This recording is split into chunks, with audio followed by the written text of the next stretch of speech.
Hi, my name is Jonna and I play football for Chelsea FC and for the Swedish national team. And you are listening to the Blue Day podcast.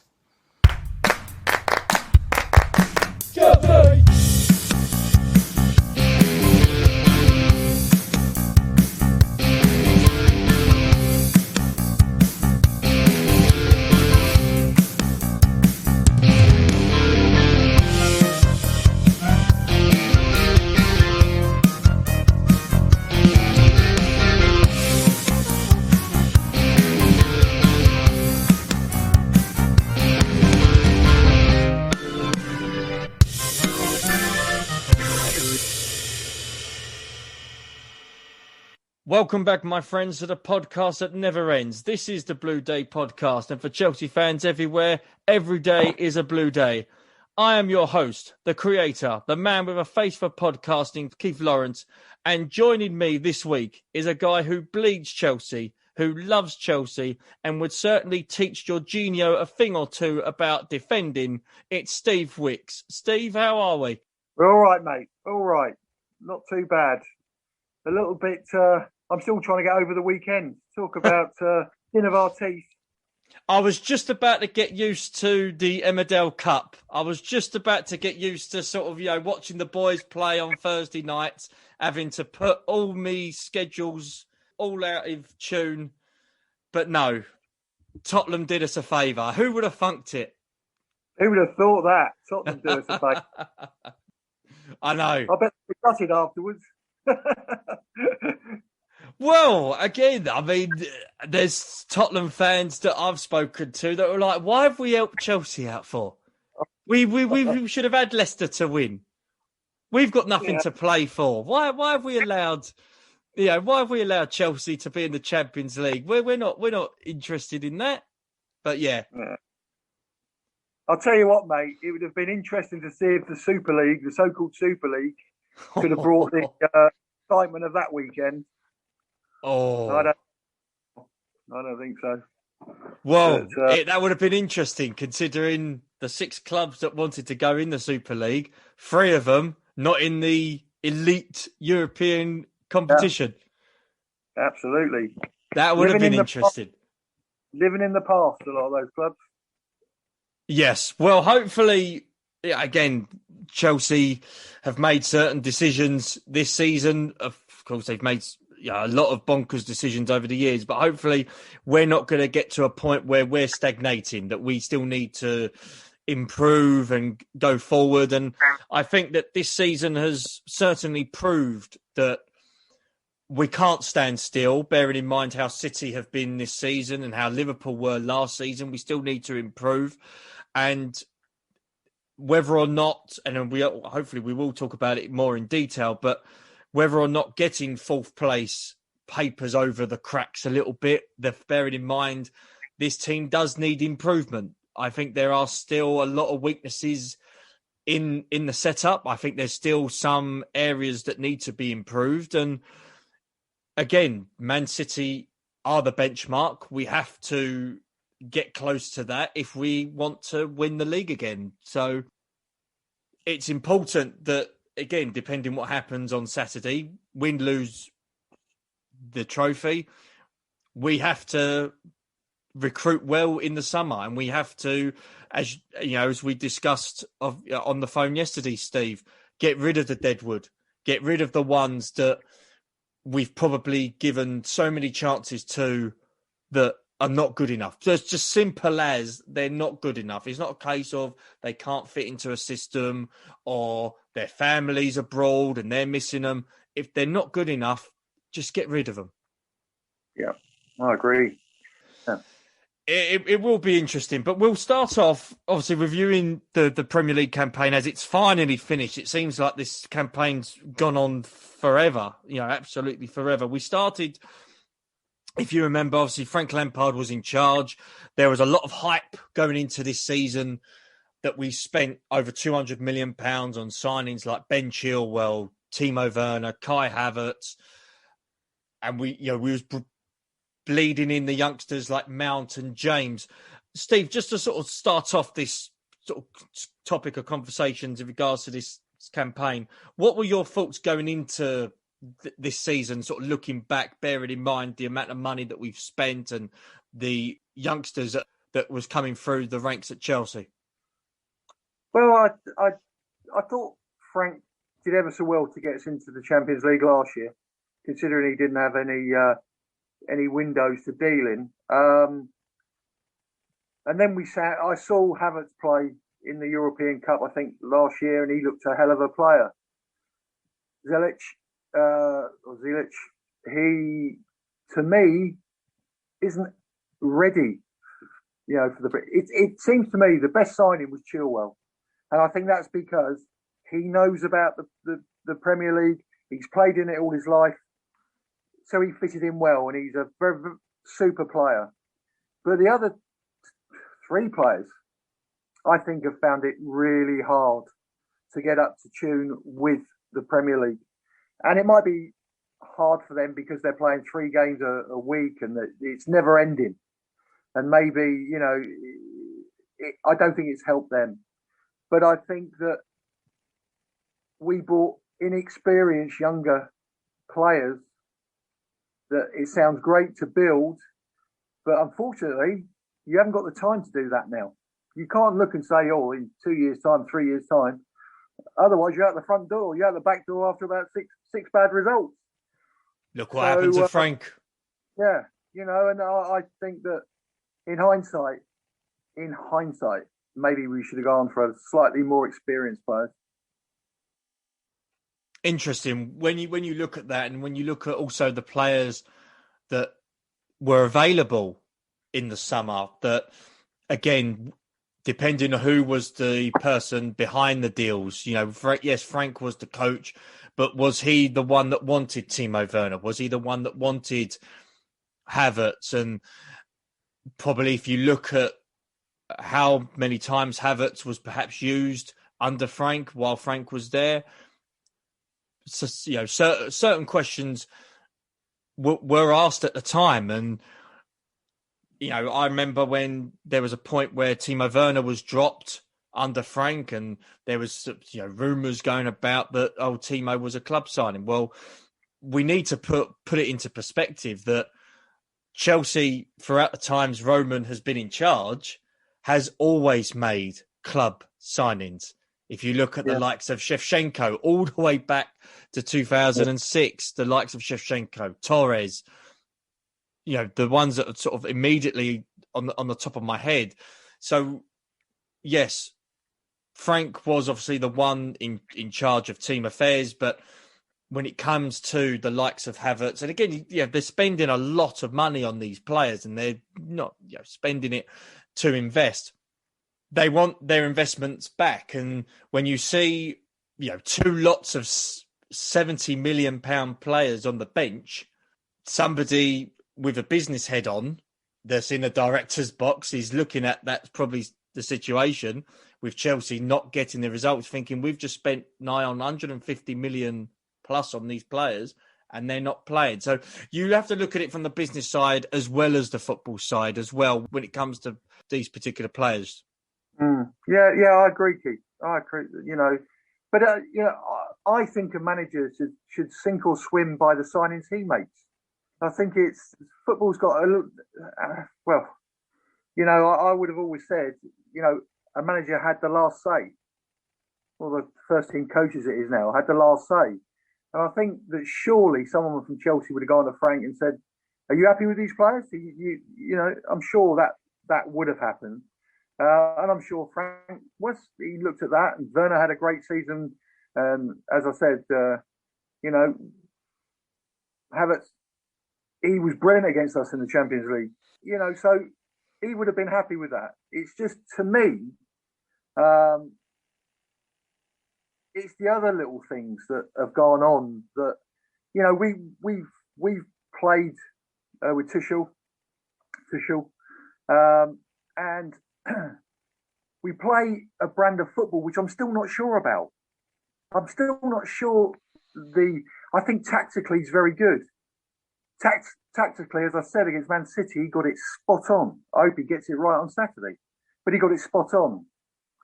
But that's when we're up against teams that we've got to play a certain way in order to win the game.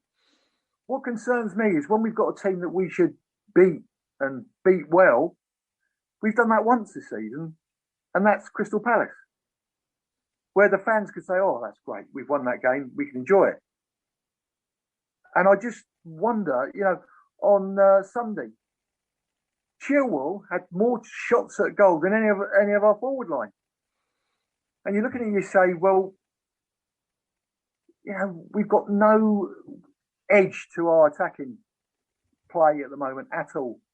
And I find it a little bit disconcerting that, mind you, having said that, a good thing about it is Werner could lead Germany in the Euros, and we might come up against Germany, and you watch you score a couple of goals, then he won't be offside. He will know what the line will be. There's two reasons why someone gets caught offside all the time. One is they're lazy, and the other one is they aren't bright enough to look at it, especially with his pace. If I was slow, you might want to nick a yard, but he can give players 2 yards. So there's no need for him to. It is frustrating. It is frustrating, but as I said to you before, Keith, I saw the most one-sided European Cup final. It was Man United versus Bayern Munich, and Bayern Munich for 87 minutes of the game totally dominating. Should have been 4 up against Man United, and Man United won 2-1. So you never know in cup finals. Never know.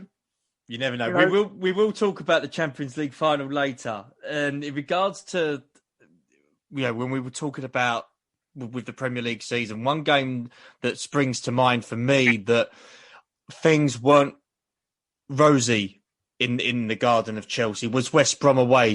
And Steve, I'm not sure if you sort of remember it. It was one of the earlier games of the season. West Brom recently came up. For me, they had players that didn't have the great experience of Premier League football, and I saw them as a championship team. We were 3-0 down against them quite early on in the game, and Mount got a goal that sort of dragged us back into the game and sort of gave us that belief. And then, 90-plus minutes, Tammy, who we will probably talk about later on, got the all-important equaliser. And that game for me sort of showed that there were frailties in the team, and again, it all wasn't well because Rudiger wasn't playing, and it was Thiago Silva's debut as well, and he made a mistake for their first goal. It was a little bit rusty. When you sort of look at it from a player's perspective and a coach's perspective, when you see Chelsea drawing to West Brom 3-3, and even I can sort of go back later in that season. We drew with Southampton 3-3. We were, I believe, 2-0 up in that game as well. They dragged it back to 2-2. We then got to 3-2. I think Ben Chilwell, scored in that game. And then they scored a 90th minute equaliser. With results like that, do you believe at that point something wasn't right at Chelsea? Because Frank really did need to get it spot on, bearing in mind the money, as we sort of discussed earlier, invested in the squad. Yeah, I think defensively at that time there were questions that had to be asked. Goals were flying in left, right, and centre. And then I think he got it right. I think we drew 0-0 at Man United. Was that after that game or before that game? No, that was after. That was after. Yeah, drew 0-0 at Man United and went on a good defensive run in terms of conceding goals. No, I think if you're bringing in 3 players that there's been major investment, and the chairman will be looking at his investments and wanting them to play, people are going to pick fault in you and that's where you just got to be strong and believe it in what you do. And I think Frank did that. But it's been an odd season in the fact that we've probably had three examples of Chelsea. We've had the one where we started off like a house on fire. There was the one where we stuttered and we came back to draw 3, or as you say, at West Brom, then conceded another 3 goals against Southampton. And there's the Chelsea that's here and now that really I still don't quite know what their style is. I don't know whether we're playing counter-attacking football. I don't know whether, but all I do know is that we're creating chances and we're just not taking them. We're just not killing games off. And good teams are ruthless. Good teams do that. And we're not doing that at the moment. Yeah, Man City will do that. Man City will get you around the throat and they will squeeze and squeeze and squeeze and squeeze. And probably 5-0 to them. That's it. We've won the game. We've played well. Yeah, their standards are high. Also, when you look at Man City, he's building a jigsaw puzzle and he's putting in parts of the jigsaw puzzle that are affecting the team now. Diaz, for example, was a fantastic signing for Man City. Yes. Yes. And he's made such an impression now. He's not looking, it's going to take him a year to settle in, or it's going to take him they're only young. No, it's about here and now.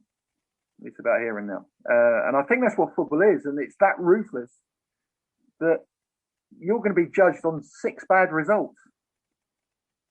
As Frank was, really.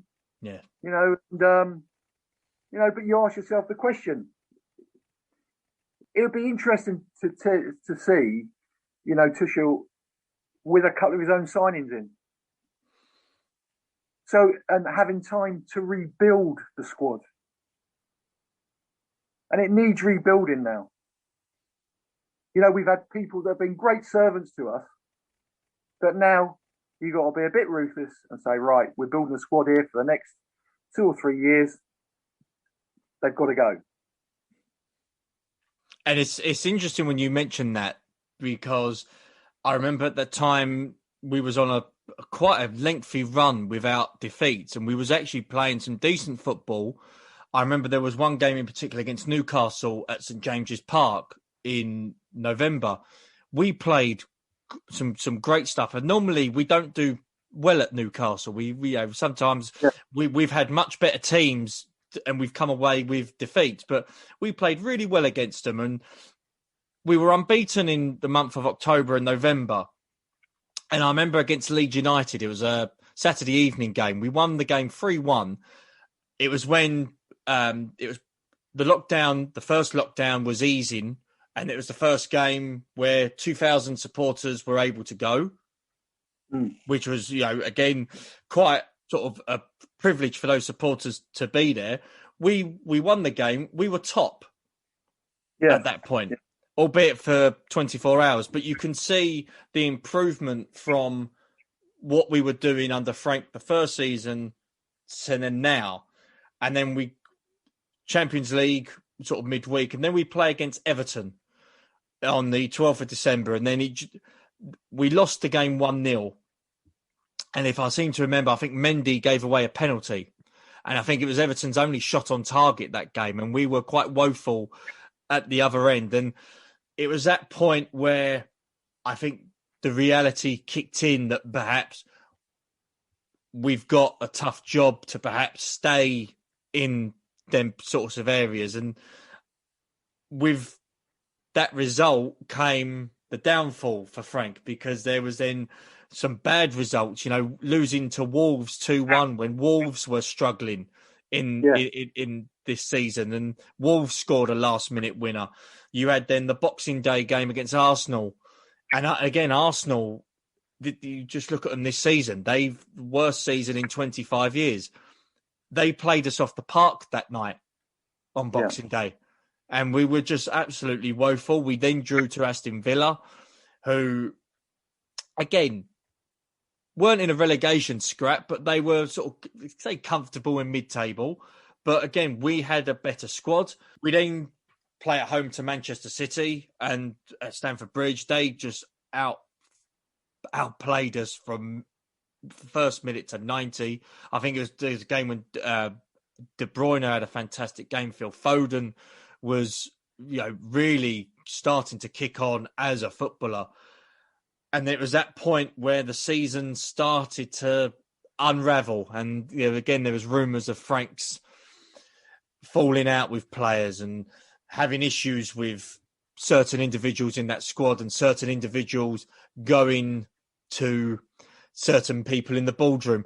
Steve, you've been there as a coach and as a player. When you get to that point when players are starting to talk about the managers going and perhaps the manager's stranglehold, so to speak, on the squad and for regards to discipline and more loyalty, when that goes, is there no going back, or is there a potential whereby if the manager gets one or two results, something can change?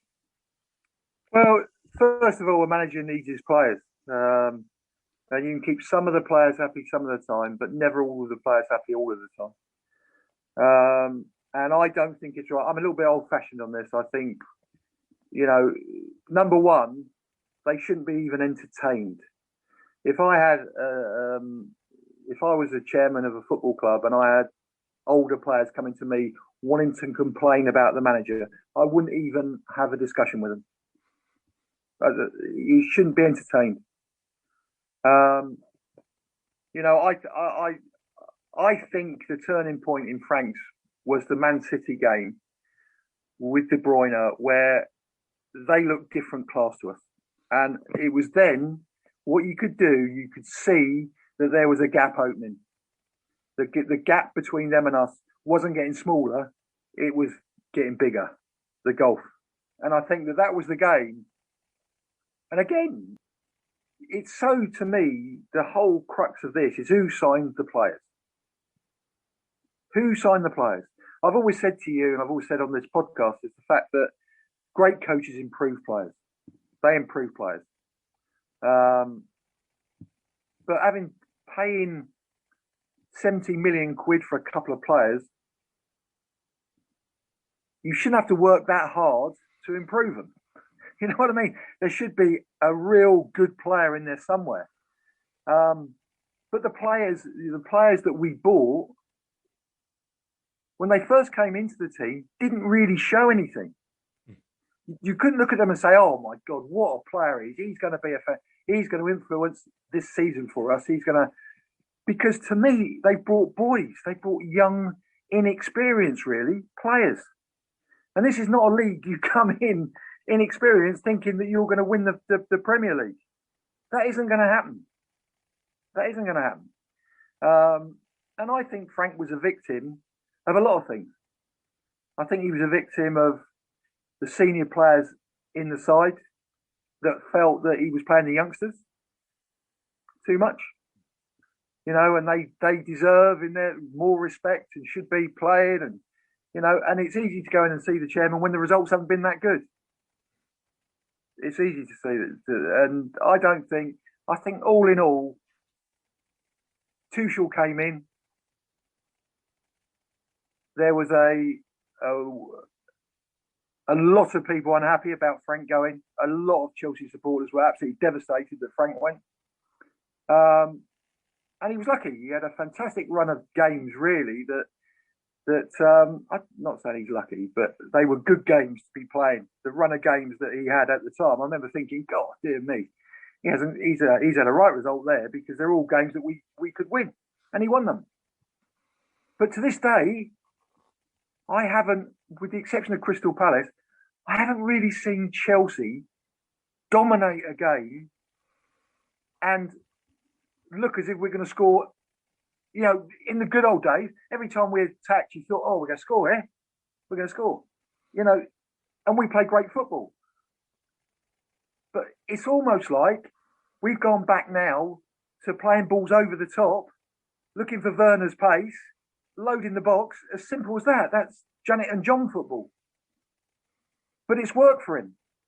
The way he set up the team against Man City, it was brilliant.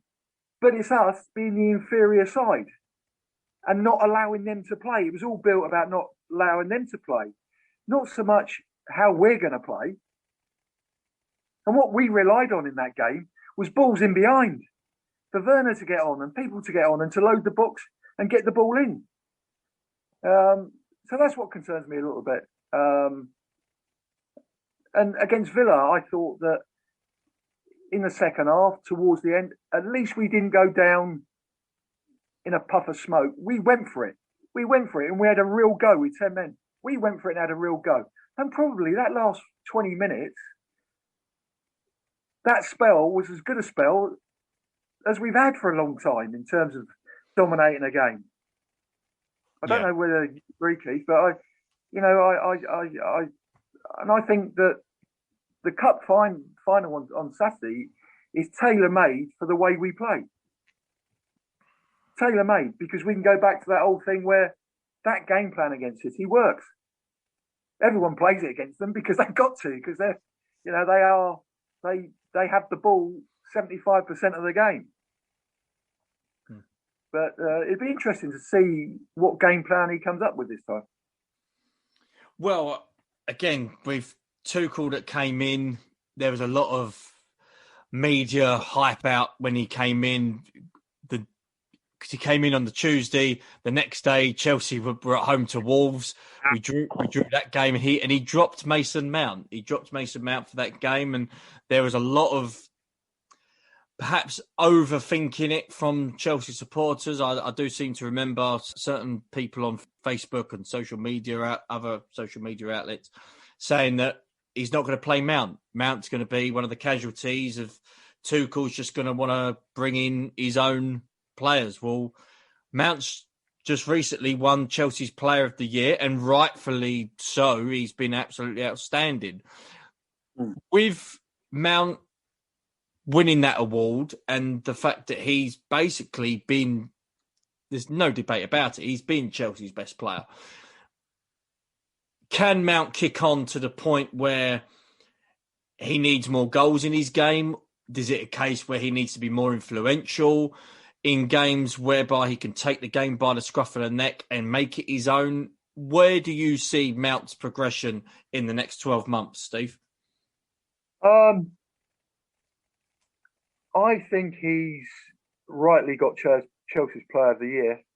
I think the one thing about Mason, you'll get the same Mason Mount if Chelsea are having a good spell or a bad spell. He will go out there, he'll work his socks off, he'll give everything, he'll try and he was the one at West Brom that dragged them back into the game. His performance in that game was absolutely superb for a youngster in those times. What you see is what you get with Mason, and I can't speak highly enough of him. And I do think that one day he'll be captain of Chelsea, and I think he'll be captain of England as well. Interesting. I think that's the type of boy he is. He's the sort of boy you want to have in your club. He sets examples, and do you know what? It's like a lot of these youngsters in this country, they don't show any fear at all. And Mason hasn't shown any. I loved it when he was the guy at Man City, kept trying to kick him and foul him and try and stamp on his face. And Fernandinho, I believe you're thinking of, yeah. Yeah, one of the best midfield players that have ever played in the Premier League, doing what he's doing. And Mason, at times, made him look stupid. Went past him and the guys hammered him. He made him look stupid. And to me, he's got to get used to that. He's got to get used to be kicking and trying to be intimidated, because people will do that to him. But he took it all in his stride. He didn't play act. He didn't roll around like he was, mortally wounded. And he set standards. And I think he is a fantastic player. And but there's something lacking in midfield.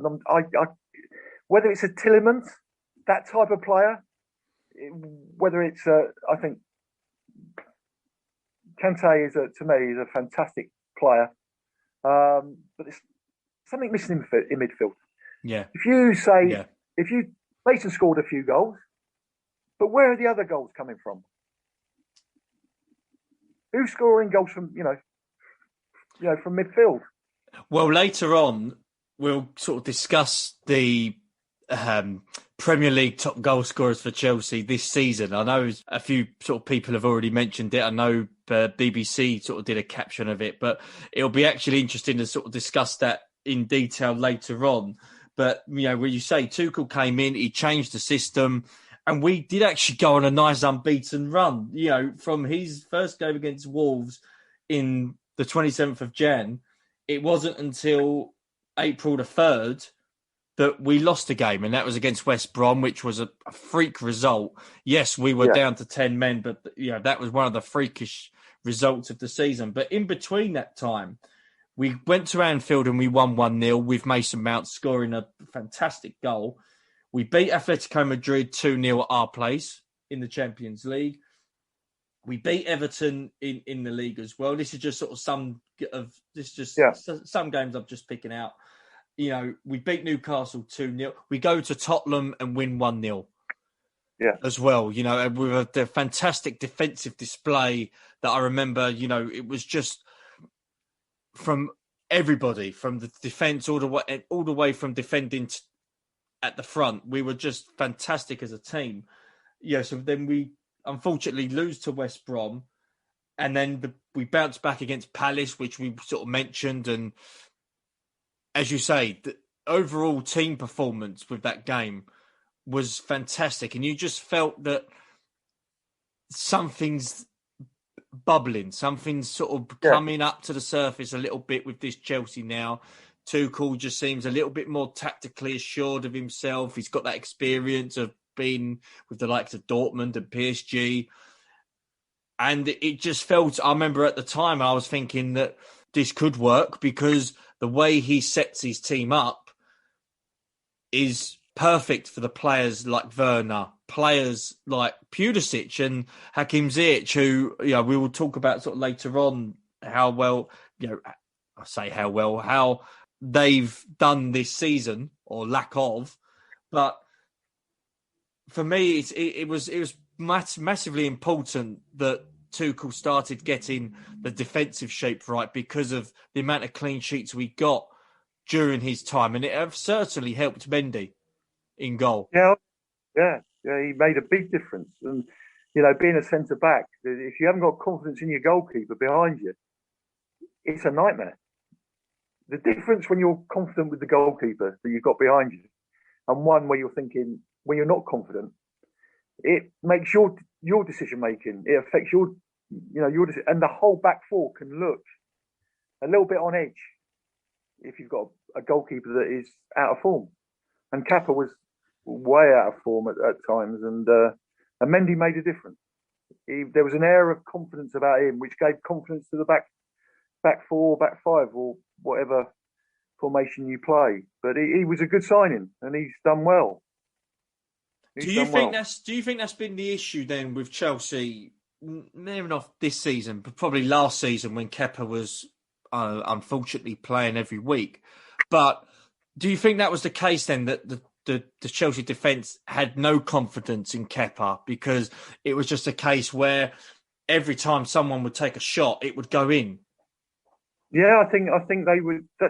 It's amazing. People who haven't played in the back four can't appreciate if you haven't got confidence in your goalkeeper. It makes a huge difference. And you can say there were goalkeepers I played where you knew full well if someone's going to hit a shot from 20 yards, 25 yards, he'd save it. And we were confident in that. But if you're seeing someone from 25 yards, you'll think, oh my God, if he hits that on goal, it's going to be a goal. You're playing. And what we were doing, we were pushing out, people staying in, which was leaving gaps in. But it can really affect a back four. And I think that with a side like us that haven't scored enough goals, and we will talk about our top Premier League goal scorer this season, because we haven't scored enough goals, it was important that we kept them clean sheets. And I don't personally believe we would have got that with Kepa in goal. I think that there would have been an issue with the defence, bearing in mind what Kepa's done in the past. And I'm not saying Kepa is the worst goalkeeper in Europe, although he's quite close to it. But I know there's a goalkeeper there. He just doesn't seem suited for this team. And I just feel that a move for Kepa this summer would probably be best for both worlds. It'd be best for the club. It'd be best for him. And with all due respect, I think it'll be best for our defence, because then they won't have to worry about if the player's going past us and he's one-on-one with our goalkeeper, chances are a goal's going to occur. What I'd like to know is who was the one that recommended Chelsea to sign him for £70 million? Wasn't he the most expensive goalkeeper in the world? World's most expensive goalkeeper, yes. No, who's taking responsibility for that? Well, I believe that was our managing director. All right. If I have it right, I am thinking it is. I was going to blame Michael Emanalo, but I don't think he was there at the time. I think he left beforehand. But he's another one who made a lot of bonkers decisions when it came to buying and letting go of players. Yeah, well, the thing is, I've never looked at, from having the ball at his feet. I remember going to a few of his first games, and I used to think, what on earth is he doing? Because he was playing balls to defenders, and they were being closed down, and it was a real effort to get the ball out. I remember seeing a Chelsea, I'm trying to think who it was against, where honestly he gave the ball away from having the ball at his feet about 3 or 4 times in a bad position, and you look and you just think, my God, whether he couldn't himself live with the fact that he was the world's most expensive goalkeeper, I don't know, but I don't think he's ever looked like a goalkeeper that's capable of or worth 17 million quid. Yeah, and as you say, he doesn't look confident. He doesn't look like a goalkeeper that's going to really win you league championships. And again, we'll discuss about the players that we would like to buy and players that we feel we should get rid of, and we'll talk about that obviously later on. But Kepa is one that has really divided opinion amongst a lot of Chelsea fans. But when it comes to the league campaign, we're battling for Champions League positions. We're trying to catch Leicester City at this point, because Leicester were quite comfortable in third at this point in the season. It just seemed that it was going to be a race between ourselves, West Ham, who are doing quite well, Liverpool and Tottenham.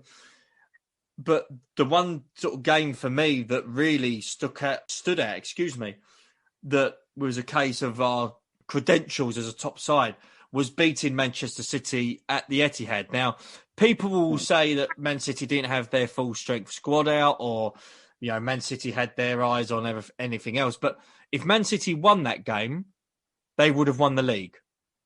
Yeah. So you can't tell me that City did not have their eyes firmly on that game. You can't tell me that City would not wanted to wrap up the league quicker, because then they can obviously concentrate on other matters. You can't tell me that. We beat City fair and square on that game. And Alonso scoring again, last-minute goal. It was just a fantastic result for Tuchel and Chelsea. And also, Keith, the one thing I will say about that game is, when you go to Manchester City, there are times you feel uncomfortable, and there are times you think, oh my God, they're going to score.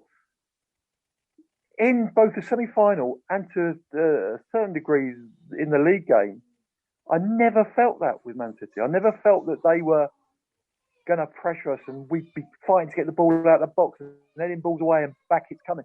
There was none of that in those 2 games. We controlled the games and looked comfortable in those games. And this is the thing that gives me a little bit of hope in terms for Saturday. If we can get back to where we were in those games, and they say, oh yeah, Man City made 9 changes. Well, I think I'm right in saying we made 5. Yes. Yes. So we did make changes ourselves, but the players that came in for Chelsea and the players that came in for City, they weren't 17, 18-year-old unknowns. These were established players. Well, this is the difference between the way City do things, and to some extent Man United do things, and certainly Liverpool do it. Liverpool, Man United, Man City don't buy a player that they think is going to be a good player in a year's time. They're ready made to go into the first team and make the first team stronger. And I don't think there's any of those players that we've got with the goalkeeper made and Chilwell has made a difference. But the other three boys, they haven't made our team that much better.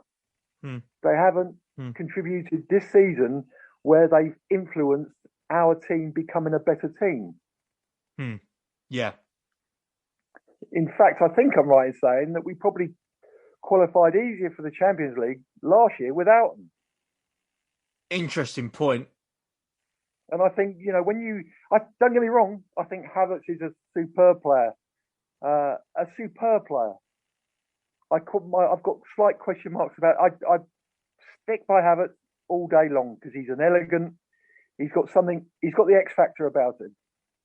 The other two, I haven't, for the life of me, seen one. All right, he scored the goal in the semi-final, and he, so it played well in that game. But to me, he's a bit of a dibby-dabby, flicky, lightweight player. And I know that might be harsh, but the one thing people have got to get ready for when they come into this league is the physicality. And he looks lightweight. Yeah. All the ability, got great skills, but he looks lightweight to me. Yeah. I think, when you talk about that result against Manchester City and you talk about, building towards the end of the season with the players that we had, the likes of Hakim Ziyech and Pulisic, who, we are discussing. Sorry about that, mate. If you look at him and you want him to play like Mahrez, don't you? Is that a sort of comparison that you'd like your wide man to be? There's quite a difference there. Well, I personally feel Hakim Ziyech is a poor man's Robben. Yeah, well, yeah. That's the best description I can give. For me, he's a poor man's Robben. The one issue I did have this season, and it bugs me, and I hate it. I hate losing against this side, whether it's when I see it under 18s, reserve football, or even the first team. I hate it. Is when we lose to Arsenal. Yeah. Because, especially this season, when I look at Arsenal, and I'm not knocking any Arsenal fans at all, but Arsenal this season have been shocking. Yeah, they absolutely shocking. They've been, for me, a broken team, and they've got a manager who I think, he seems a nice guy. He seems like he seems like he knows what he's doing, but it looks, based on the results, he doesn't. They beat us twice. Yeah. And convincingly. We beat Man City. We've beaten the champions elect.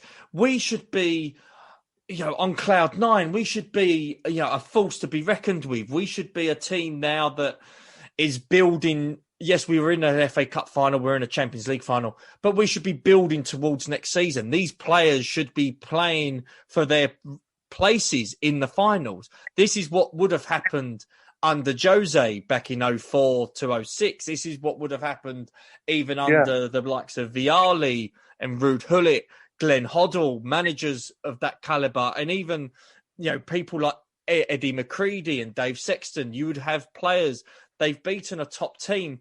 They want to beat more teams. They would want to, keep that momentum going. We lose to Arsenal, and we don't just lose to them, with a lucky result. We were piss poor against them. Yeah.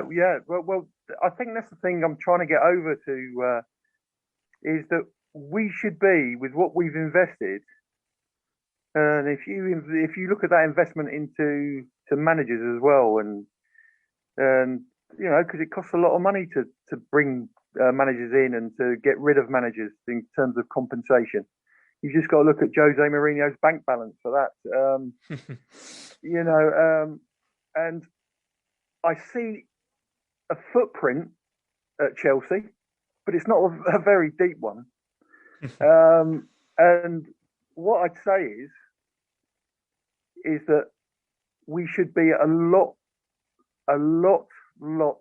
more consistent in terms of the way we play.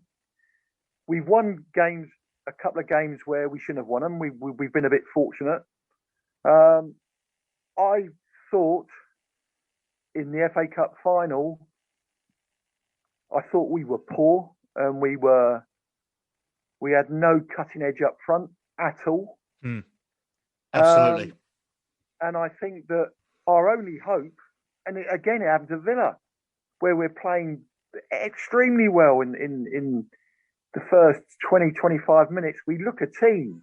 But the truth of the matter is, how many shots did Martinez have to save? Not many. We either did the target, we either fluffed. There was one chance when the ball came across the Werner, and he had the audacity to appeal for a penalty when he's completely miskicked it straight in front of goal. I'm just looking. I'm just thinking, if I was Roman Abramovich, I was looking at that, and I'd invested, I don't know, 250 million quid. I'd be very frustrated. Yes. I'd have a little meeting with the people that are telling me to sign those players, the recruitment side of things, and say to them, these players, for how they're performing, with all due respect, are a little bit overpriced. Well, it's interesting that you mentioned that, because the last couple of weeks, I've seen Chelsea in a completely different light, both on and off the pitch. Yes, the disappointment of the FA Cup final. At the end of the day, Chelsea did not turn up at all. No player turned up. No player, decided that they wanted to go out and just all out, just sheer bloody mindful, trying to win the game. They just were very, very passive, very, very poor. A couple of days later, they play Leicester again in the league. Yeah. I was there in the Matthew Harding upper, and within the first 5 minutes, I saw more hunger. I saw more desire in the Chelsea side, and I was going along with it. I was pleased to see Chelsea doing well, but the other thing that was creeping in my mind was, why didn't you bloody do this on the weekend? Well, one of the biggest things you can have an exceedingly good footballer who's technically got everything. But Terry Venables used to say to me that a world-class player is made up of 60% ability and 40% mentality. And if you've got the 40% mentality, you've got you can be a world-class player. And to me, it looked to me that all Chelsea thought they had to do was to turn up. And you get nothing ever cheap in a cup final. And I sat there as a Chelsea fan wanting Chelsea to win, so frustrated through the lack of passion. That was the word. Passion. Yes. Lack of passion. Lack of desire. And who's the one person that's showing that passion? It's Mason Mount. He's the one that runs over to get the ball. He's the one that had shots on goal. He's the one that's trying to create things. I was disappointed the other day with, Pulisic. I was disappointed. And again, you're sort of in a halfway house with him, because at times he looks brilliant, and at times he looks as if he's not interested. Yes. And that's what I'm looking at the team. I'm thinking to myself, how many of these players really want it? Really want it? And I didn't see a lot of players in the cup final that really looked as if they wanted to win that. Well, they obviously did, but they didn't show it in terms of actions. Sometimes speak louder than words. Well, we will find out on Saturday how much they want to win it, because it's taken Chelsea nearly 10 years to get to another Champions League final. It's not a given that clubs get into these finals, and we should be fortunate, the fact that a lot of the top clubs are having bad seasons. And I can think of the likes of Barcelona and Juventus to name a couple, that we are in this position.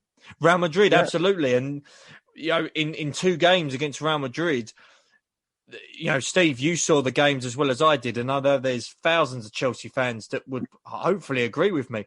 We could have been, the aggregate score could have been 10-0. I The think chances we had in both games, if we were clinical enough and there was a lot of intelligence on that pitch when it came to taking the chances and being able to be ruthless enough, we could have easily won both games 5-0. Oh, Keith, the tie should have been over in the first half at the Bernabeu. Absolutely, yes. The tie should have been out of their reach. And is it a coincidence that not one Real Madrid player is in the Spanish squad? Yes, I think that tells you everything you need to know. Yeah, not one Real Madrid. When did you ever think you'd hear Spain going into a major competition with not one Real Madrid player? And the only Real Madrid player that was potentially going to go was a 35-year-old 36, yeah. defender. Ramos, yeah. So that says everything. There used to be a conflict in the Spanish squad because out of Real Madrid and Barcelona because it was half and half, and they hated each other. Yes. But now it's but I learned something in that game, and that was how important a number 9 is. And again, we're talking about players that Benzema. If we'd have had him in our team, we'd have won that in the first 25 minutes of the first leg. Yes. And that's what if we signed a number 9 that could score 25 goals a season and was a goal poacher, I think we would have won a lot more games. We need to get someone, as you're going to read out the leading goal scorers. I would imagine from a Chelsea perspective, I would think it was probably Tammy Abraham was probably. But what I'm saying is, there's not enough goals. And what concerns me is I'm looking at players not putting away chances, not just on Sunday, but it's been going on for a little while now. And that goal for Werner and for those boys must be getting smaller and smaller and smaller. Yes. And we're going into a major cup final, the biggest cup final. And we've got not one forward who's in any little bit of form. That's what concerns me. Our front 6, with the exception of Mason, and I was gutted for him, the one he hit over the bar on Sunday. No, yes. We beat Leicester City at Stamford Bridge. I was there. I was, singing to my heart's content. My voice was going after, 40 minutes because I was so pleased to be there. And I was absolutely privileged to be there. And I just wanted to sing throughout the whole 90 minutes. And to win that game was massive. And the atmosphere, albeit there was only round about sort of 8,000 people there, was fantastic. I'm driving on the way home thinking, all right, disappointment with the FA Cup final. We've beaten Leicester now. We've pretty much put them in their place. Hopefully now we'll kick on and beat Aston Villa, who had nothing to play for apart from pride on Sunday. I'm thinking, again, the players are going to show up, show what they can do, end the season, end the Premier League season well, build the confidence up to the Champions League final. Yeah. What did we see on Sunday? As you said, blunt and poor. Just absolutely atrocious performance from a team's perspective. I'm not just picking out certain individuals here, but I will do. But from a team's perspective, there was nothing going forward. Nothing at all. Mount had a couple of iffy chances. Werner was, again, an off game. But it concerns me when we're having to rely on other teams to drop points on the last day of the season to stay fourth. That's not, for me, that's not Chelsea. That's not what Chelsea should be competing for in the Premier League. Yeah, I totally agree, Keith. And, I look at it and I would say that as a team, your destiny is in your own hands. And I'm concerned. What you need in these cup finals is real leaders. People that are going to grab you by the scruff of your neck, give you a shake. I knew that game wouldn't be easy on Sunday. Do you know why? The coach of Aston Villa, JT, he'd support Chelsea in the final on Saturday. But no way would he support Chelsea against his team. And I bet he got them going in that dressing room. And I bet he got them. And it seems to me that Rudiger, he's playing better than he's done for a long time. Yes.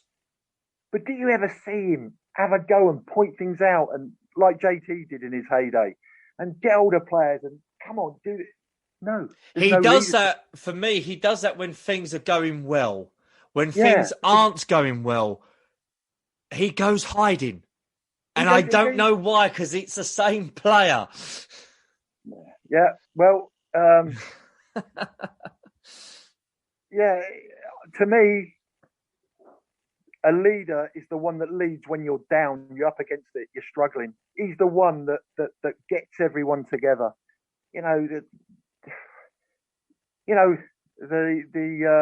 Even the final where we beat Bayern, there were leaders in that team. And also we had a number 9 that had a habit of scoring very, very, very important goals in very, very important games. And his name was Drogba. And we haven't got that. This team hasn't got someone like that that's going to rise to the occasion. And, well, I hope we have. But so far, against Man City in the semi-final, we nicked a goal. We got a goal. And we deserved to get that goal. And we won 1-0. And that was the game where spoke to you on the Sunday. It was fantastic because we played. I felt that we'd kick on from there. I thought that was a starting point of us really starting and end the season with a flourish. It's been a little bit of a damp squib this end to the season. As far as Arsenal, we get beat 1-0. We play in the FA Cup final. And this person that has more shots at goal than anyone is Chilwell. He's our left back. Yep. And I'm looking at it thinking, I am fearing on Saturday a men versus boys scenario. That's what I'm going to look on and think, well, who is the one that's going to lead this team, grab it by the scruff of the neck, make sure we do our jobs on the field? Because the manager is only as good as when the players go past that white line. That's when a leader becomes very, very, very important. Very important. And yes, I'm looking at and I'm thinking to myself, I hope I'm wrong, but that's the fear I've got, is the fact that it could be men versus boys. My main worry, the fact that we're in a European Cup final in itself is, should be commended, and we should partly be positive, but I am agreeing with you in essence because of how of a damp squib our end of season has been. Losing to Arsenal, piss poor Arsenal, losing to Villa, and I can't remember the last time we beat Aston Villa at their place. We always seem to lose at Villa Park, even when we had the likes of Claudio Ranieri as manager. We didn't really sort of do that great at Villa Park, but my main concern against Man City is the fact that it's going to be a case where if City score early, the floodgates are going to open. And it could be a case where, because a few seasons ago, we lost to Man City at their place 6-0, and we had Antonio Conte in charge. And we had, for me, a much better team then than what we have now. And we were toothless against Manchester Is that City the game that where he day. played no one up front, Keith? Was that the one where he played no one up front? I believe it was, yes. And he flooded the midfield. Yes. Yeah, I could never understand that anyway. But I think there's going to be part of Man City. Let's look at a little bit from the blue side of things, the royal blue side of things. We've beaten twice in the last 2 games. Yes, we have. They're going to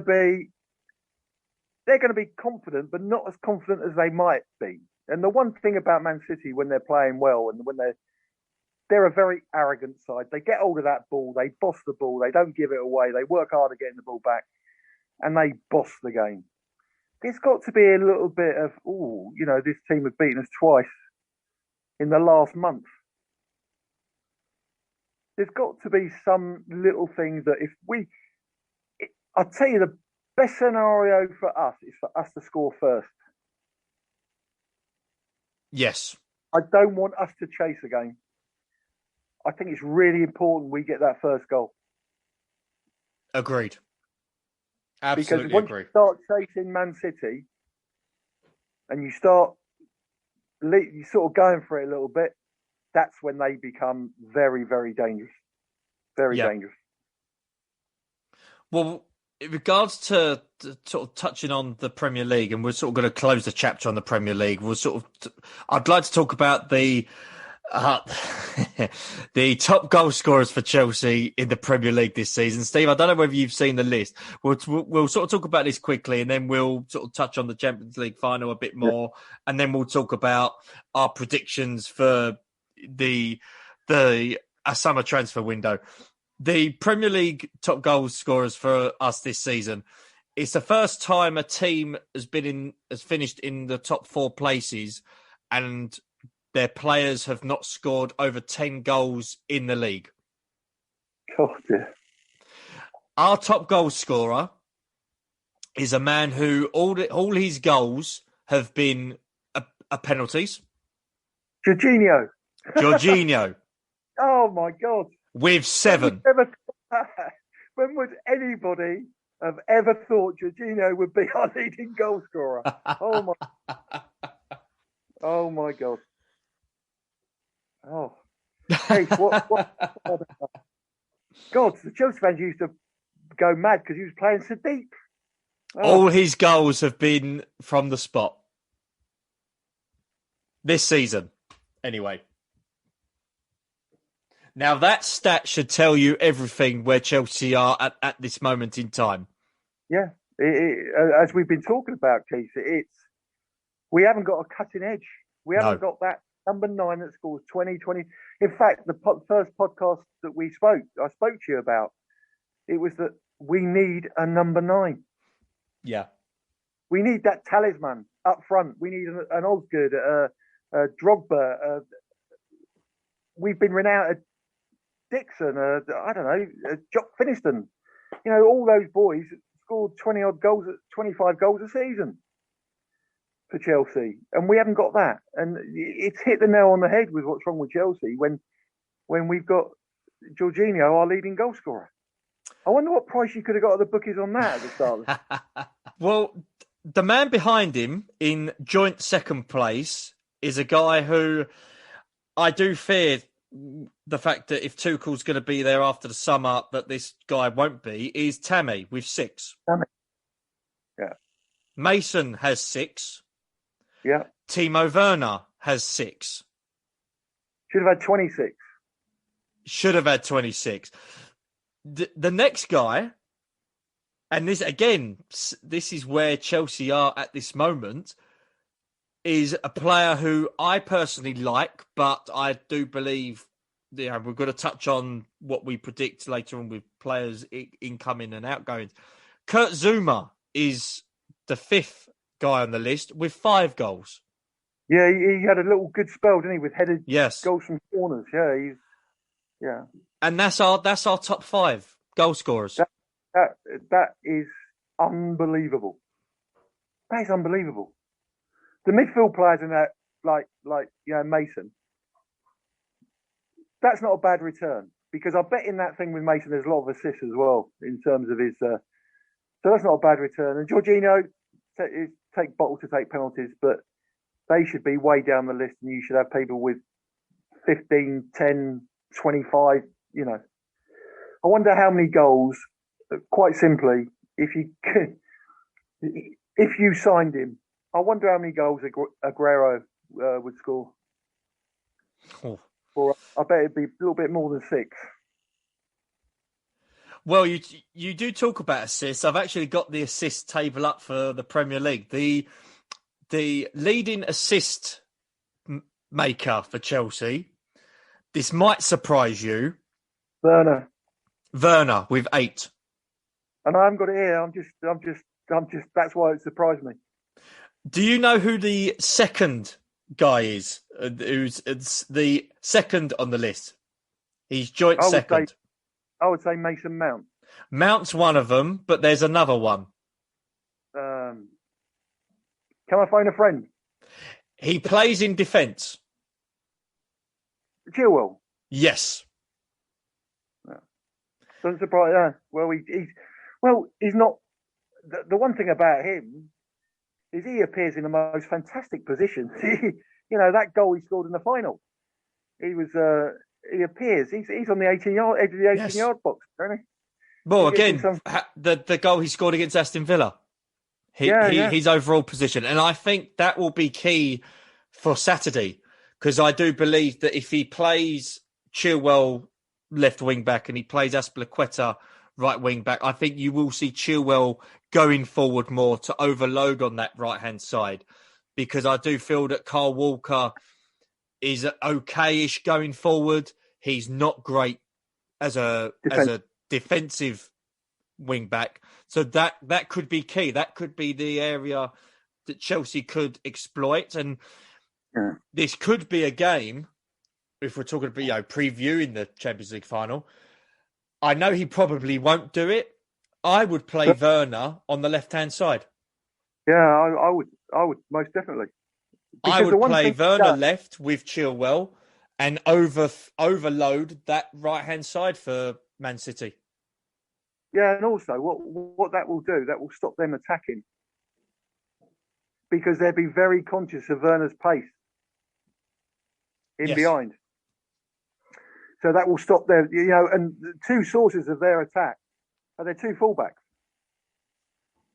They cause a lot of problems. They bomb on like you wouldn't believe, the two Man City fullbacks. But if you occupy them with Werner and say to him, look, I want you to play wide left and I want you to every opportunity. Mind you, it'd be a good race between those two, because he's not slow, is he, Walker? No, absolutely not. No, absolutely. But at least that will occupy him and stop him going forward.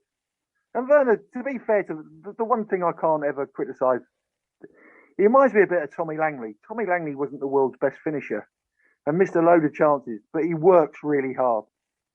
And the one thing the fans loved about him was his work rate. And Werner reminds, at the moment, Werner, I keep watching those Leipzig goals. It's well worth it on YouTube, because they're unbelievable, some of those goals. Yes. They are unbelievable. And you just think, and it's amazing, really, because he's had a big move to a fantastic club, a dream move for him. And he's caught the Torres bug. Well, let's fingers crossed that on Saturday he catches the Drogba bug, especially with the final. Hopefully, absolutely, because he scored the most important goal in Chelsea's history, didn't he, Torres? The Barcelona game. Oh, the semi-final, yes. Semi-final, yeah. He was the one. So that's how quickly from the villain you can become the hero.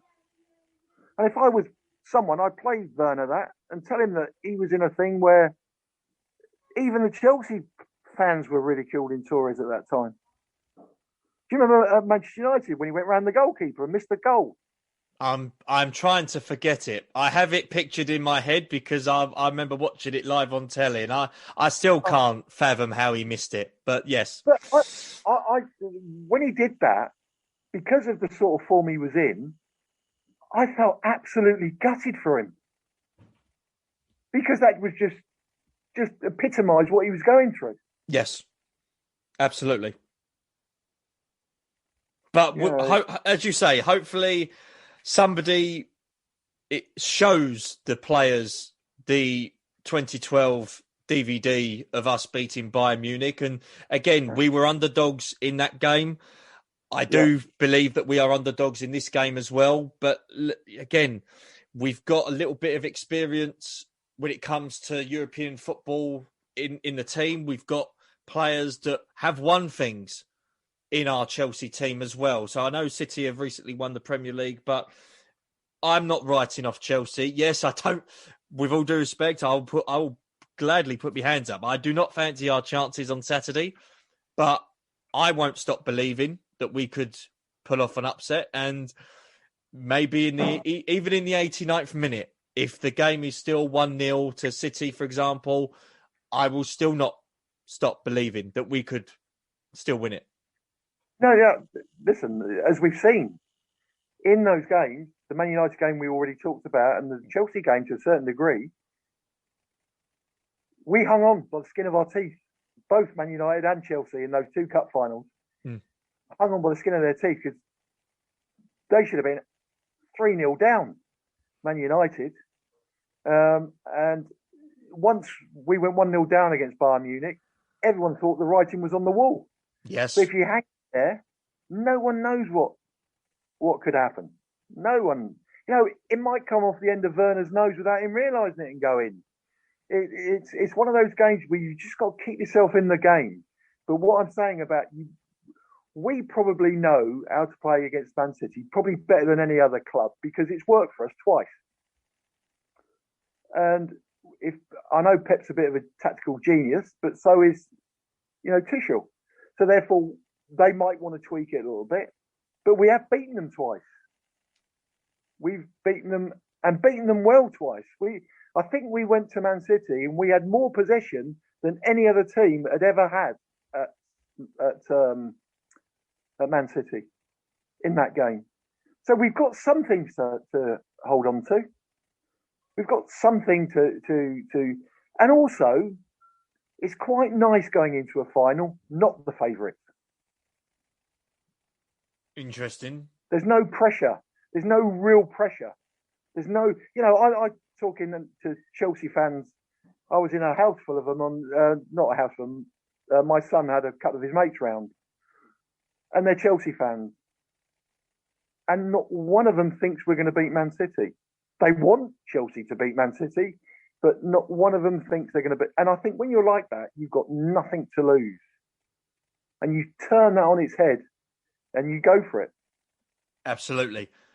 Myself and Steve, we are hopeful that Tuchel can pull out a tactical masterpiece on Saturday, and hopefully with the players that are on show, that they show that they can produce in the big games. Because now what myself and Steve are going to do, as this is one of the last sort of episodes that we're going to talk about this before the transfer window, is we've come up with a small list of players that we would like Chelsea to bring in, and a list of players that we feel Chelsea need to get rid of for the sake of our sanity as much as the club's sanity. So, Steve, we discussed this privately yesterday about sort of compiling sort of a very short list.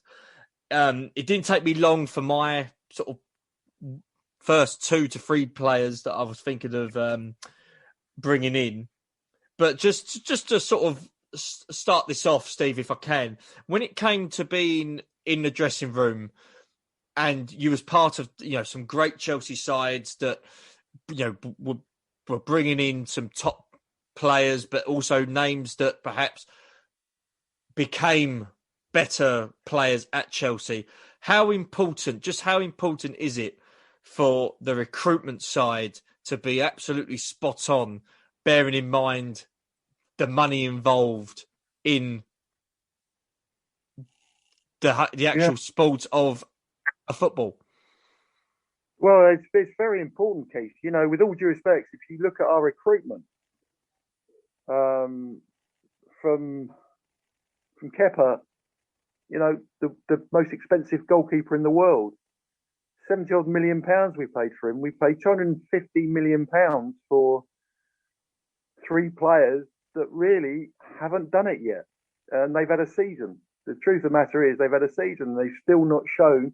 They've shown it in little spells, but they haven't shown it on a consistent level.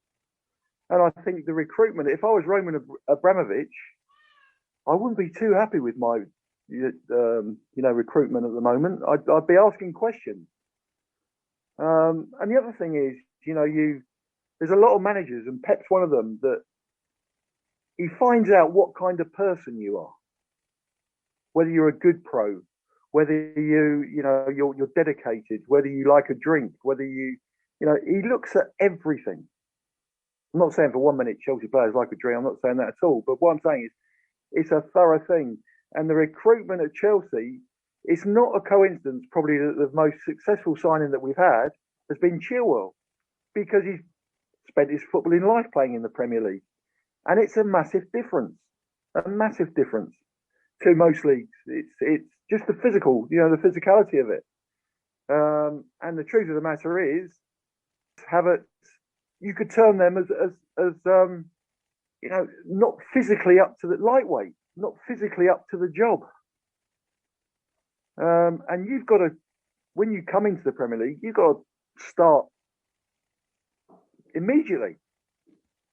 And, so I think that recruitment is vital for this next stage. If Roman's going to invest his money, this is a big window for us, because we can't afford any more mediocre signings as it stands at the moment.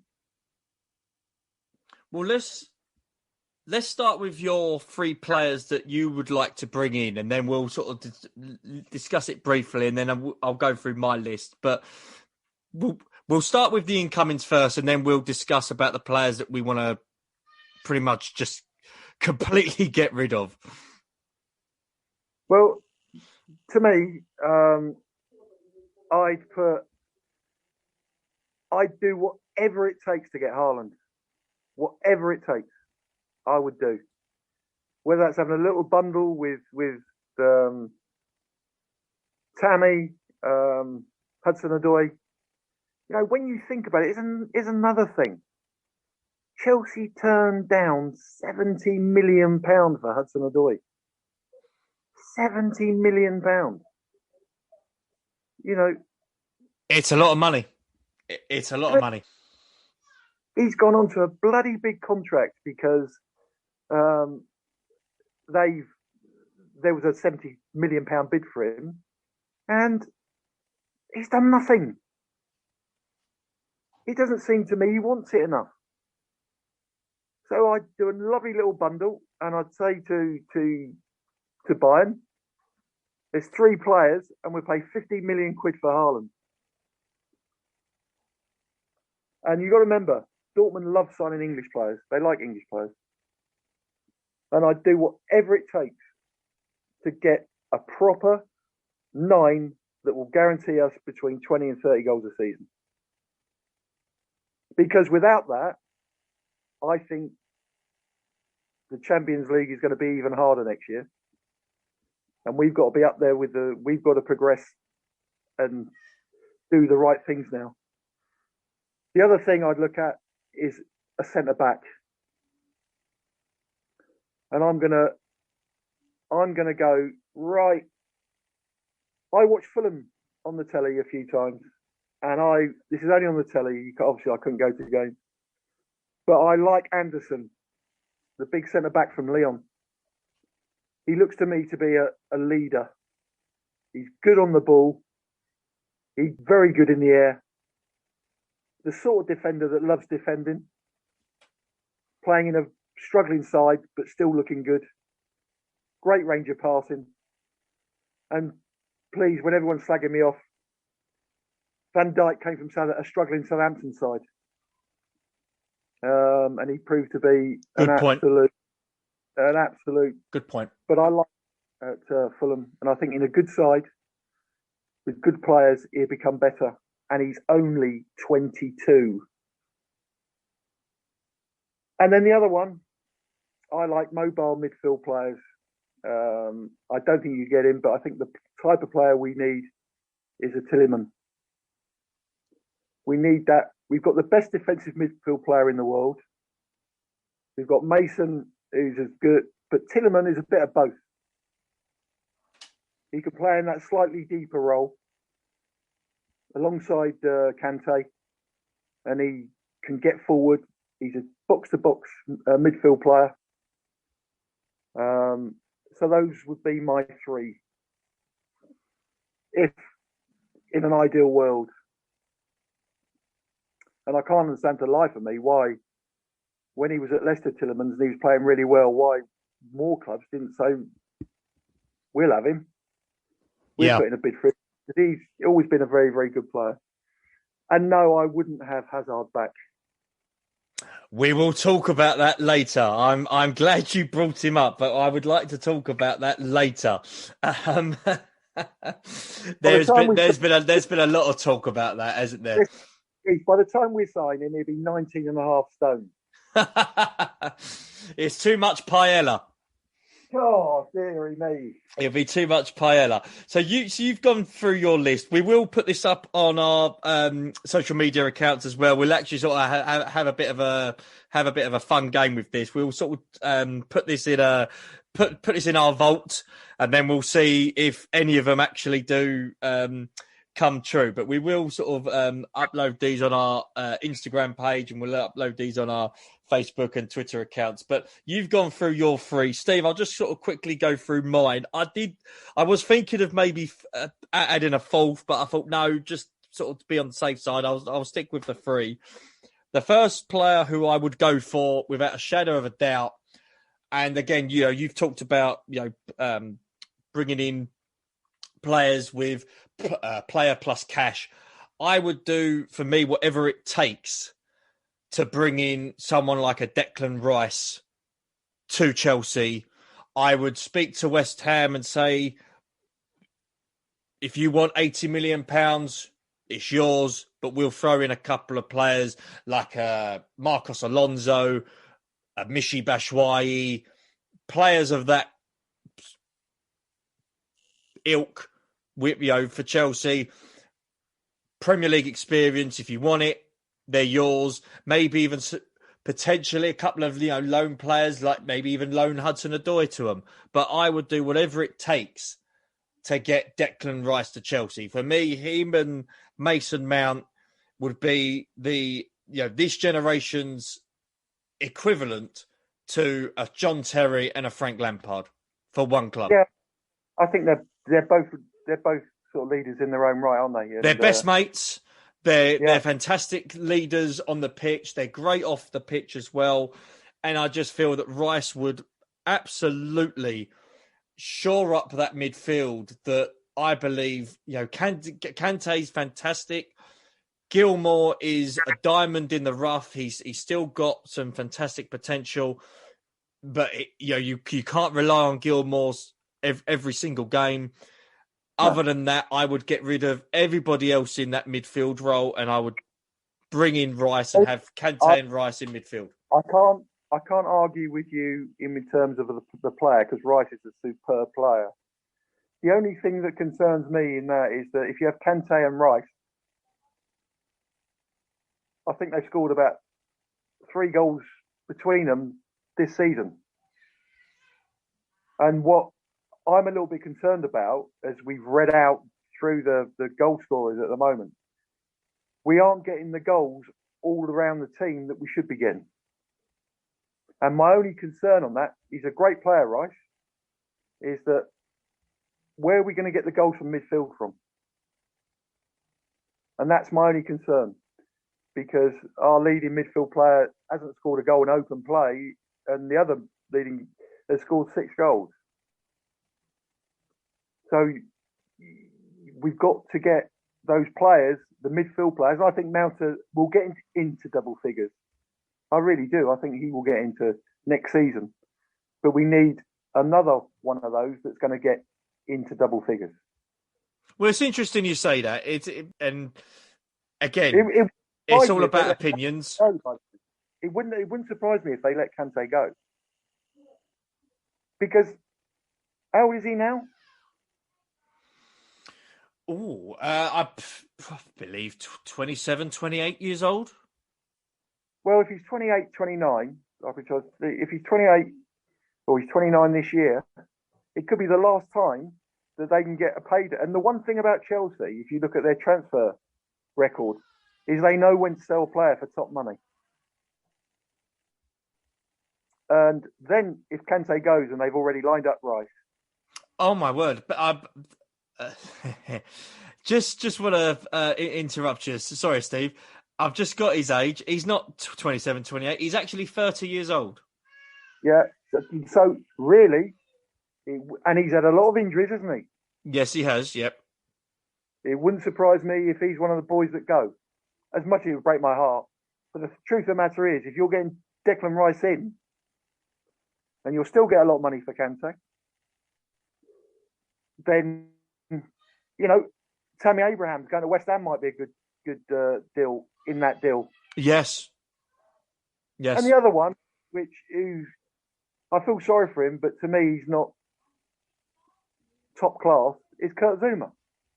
He would be a good person to put in a deal.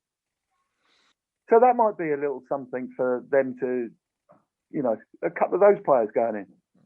And then put Hudson-Odoi into the Haaland deal. Because they will know about Bayern Munich wanting him, and they will know the sort of money that Bayern Munich were prepared to offer.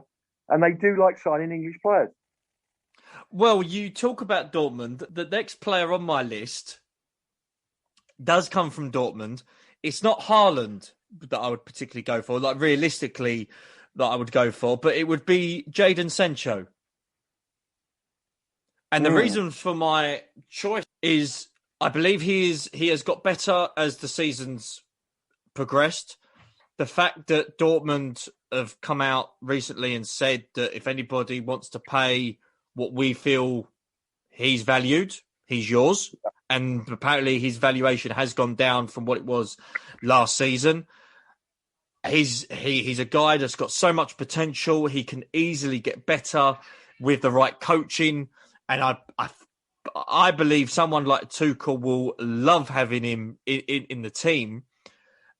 And he would be one for me that I just feel he would be, especially in the wide areas.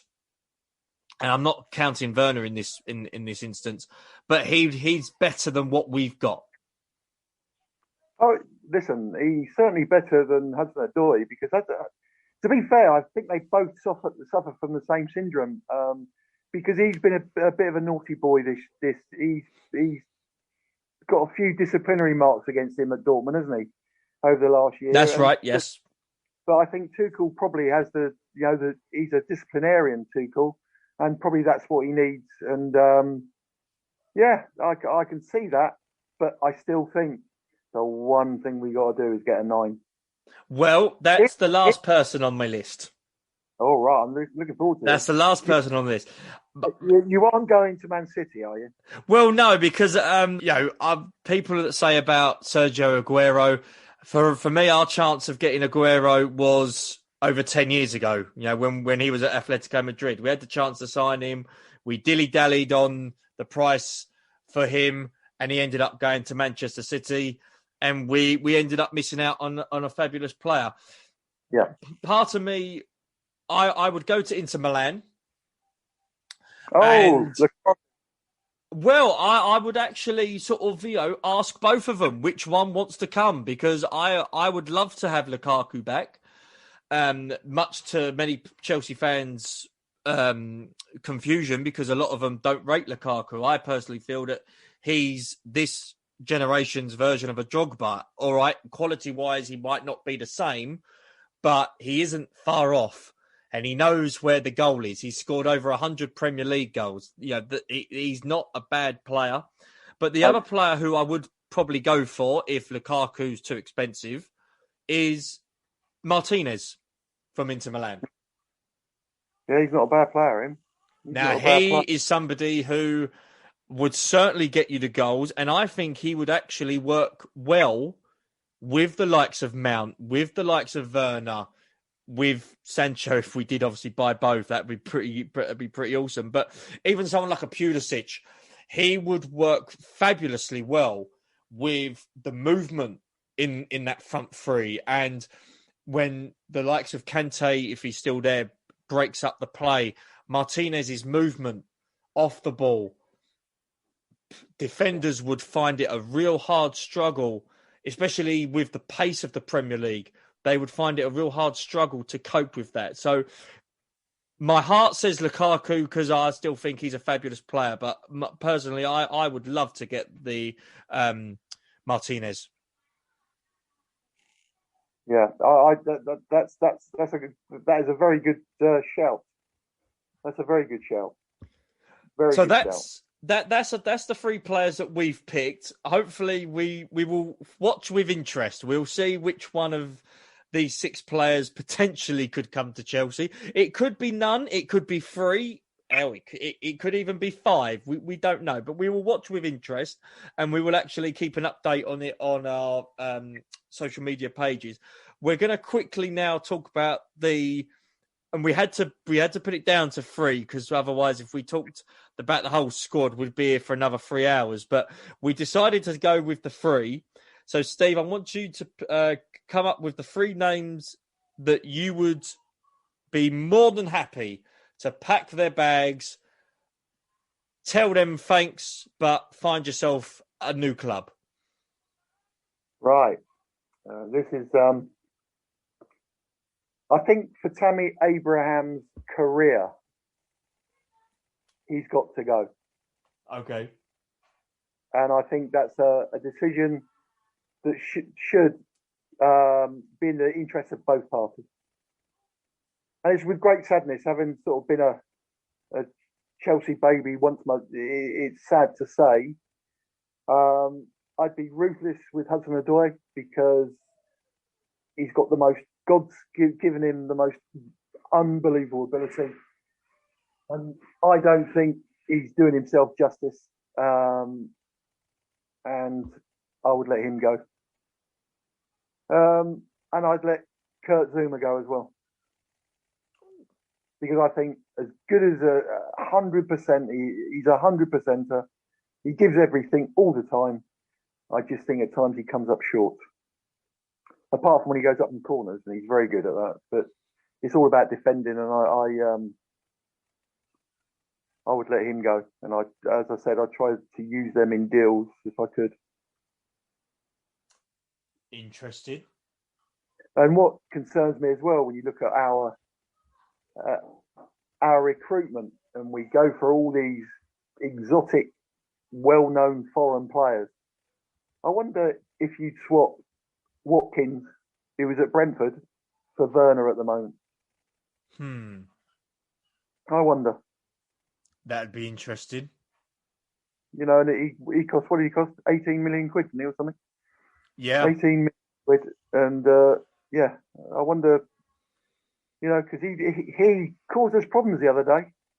He caused us a lot of problems at Villa. I was very impressed with him on Sunday. Well, and he was up the road at Brentford.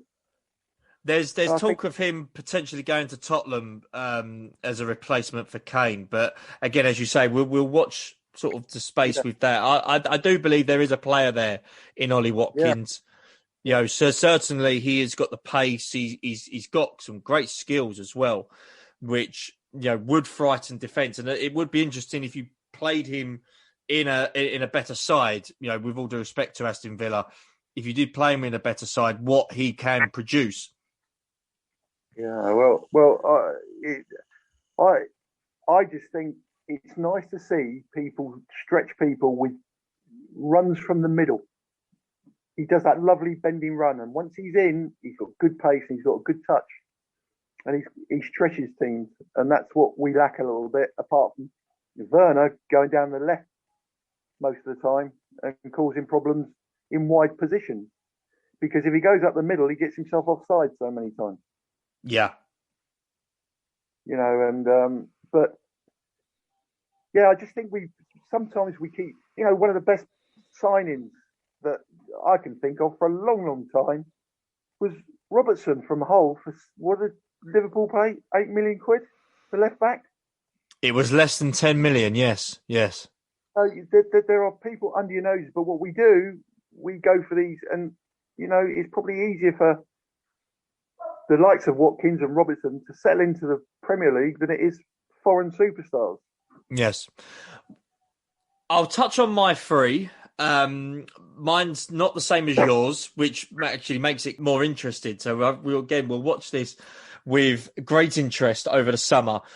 The first name I did put down, one of the reasons I did was because of recent events, is Ross Barkley. Yeah. Who, you've mentioned about Sancho and Hudson-Odoi, being in the papers for the wrong reasons. This guy seems to, every time he goes out for a drink, there's somebody that takes a picture of him. But unfortunately, he doesn't have his head switched on when it comes to these sort of things. And unfortunately, it's going to be a case where his career is going to stagnate, albeit it's partly starting to now. He came in with a lot of promise at Everton. Yeah. I remember when he was becoming an integral part of Everton's sort of seasons in the Premier League, and he was termed the new Rooney, the next Rooney. Well, yes, exactly, and there was talk about him going abroad. There was talks about 20 million, 30 million pounds moves here and there. That didn't happen. He stayed in Everton, and then we ended up signing him for quite a small fee because his contract was expiring. We ended up bringing him in under Conte's second season. He had a bad injury. His debut actually came on the last day of the season when we got spanked by Newcastle, and he looked completely off, lacking of fitness and off the rails. He hasn't produced enough for Chelsea. He hasn't had enough. I wouldn't say enough chances because I think he has had enough chances for Chelsea, Steve, if I'm right in saying, but I just don't think that I think the desire is there with him. I don't know. I have two words that I think a footballer that has been given a gift and abuses that gift, and he's a very talented boy. I think if a footballer turns around at the end of his career and says, if only, I think those are the two words you should never allow yourself to say. And Barkley is one of those people that at the end of his career, he will say that over and over and over again, if only. Yeah.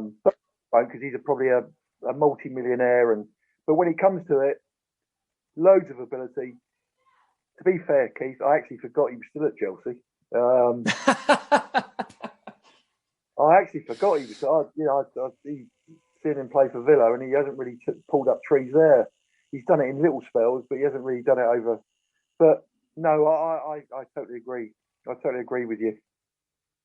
One of those sort of players out of the club. Yes.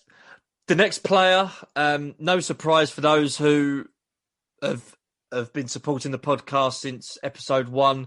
My feelings on Kepa will never change, even if he saves 5 penalties in a shootout against Man City on Saturday. For me, he's not a world-class goalkeeper. He's not a goalkeeper that's going to win you Premier Leagues and European Cups. He still looks like a child in goal. There's no upper body strength in him. In the games that I've seen him live, in the games that I've seen him on telly, albeit this only the cameras show you certain bits, but when I've seen him live, he doesn't command his box, and even when he does, I fear that his defenders don't listen to him, and that tells you everything you need to know about the standard of goalkeeper that he is, it's been a £70 million flop. And the quicker that he leaves Chelsea, and I'm not just talking about Chelsea as a whole, and we need to get world-class players in every single time. I'm actually looking at it from a psychological point, from the player's standpoint. He needs to go for the sake of his career. He needs a fresh start. He needs to get out of this country, because if he stays in this country, he'll still be deemed the £70 million flop. He'll still be deemed as a good goalkeeper that's not good enough. He needs to leave Chelsea, go to Italy, go back to Spain, work on your career, be the best goalkeeper you can be, because at the moment you're never going to be a top goalkeeper at Chelsea, because unfortunately Kepa, and if there's Kepa fans listening to this, fine, so be it. He's not good enough, and want to be harsh, he's crap. He thinks the world of you, Keith. He watches your podcast all the time. I might have him on as a guest in 10 years' time, maybe. No, right. What I will say on that is we bought him for 70 million quid. I don't think we could sell him for 10 at the moment. So what are the options open to Chelsea? Do you rebuild him, which I think has started under Tuchel? I think he's beginning to rebuild his confidence and his... Because there must have been something there. He must have been a good goalkeeper at one stage. And sometimes do you remember the guy that went to Manchester United, Italian goalkeeper? And the first one went through his legs. At the near post. Massimo Taibbi. Yeah. And he was rated one of the best goalkeepers. But he never recovered from that. That's right. He never recovered with that. And I just think it's probably in Chelsea's best interest to rebuild him and strip him down and build him up, build his confidence up. And if he saves 5 penalties against Man City, I'll be absolutely delighted. But I don't think there'd be any buyers. So I don't think the options are open to us to get rid of him. I think the only option we've got is to believe him a little bit, given his confidence. And as I said, because he looks a bit better. He looks a bit filled out than because he looked like a boy when he first came. And the goal looked very big when he first came. But with goalkeepers, I can never understand anyone wanting to be a goalkeeper in the first place. But they are a different type of person to any other footballer. They're their own breed. And I just think it's probably in our best interest financially, as well as is to stay with him and build him up again. It's interesting you do mention that. And again, I look at what Chelsea have done in the past when we've bought players for big money, and for whatever reason it hasn't worked out, whether they haven't adapted to this country, they haven't adapted to the style of play that Chelsea implement in the Premier League. But he's never going to be better if he's going to stay a number two. And I can't see for the life of me any manager, whether it's Tuchel or Frank Spencer, that would pick Kepa over Mendy. Yes, it's okay. He's picking Kepa for one game here and there, but not long term. No, not long term. But I think for his own career, he needs to be a number one, because that will be the only time he will get better. And whether the option that I think Chelsea have got, that they've done in the past, which I've mentioned, and the players that I've sort of got in my head that they've done this before with, the likes of Veron, the likes of Crespo, the likes of Shevchenko, is if he's got 2 years left on his contract, put him out on loan for 2 years. Yeah. Sure, it's not 100% sure that he's not going to play in the Champions League final. God. Now, God. Here's the scenario. He goes out and he has an absolute blinder against Man City in the Champions League Final. An absolute blinder. And we win or lose, but he has a great game. That's how quickly football can change. And I know it's a very, very big if. A very big if. But that's how quickly football can change. He's not fit, Mendy, for the final. He goes in, he has a stormer. He ends the season as number one. What would that do to a kid who's had his confidence absolutely destroyed? Interesting. You know, football can change on the.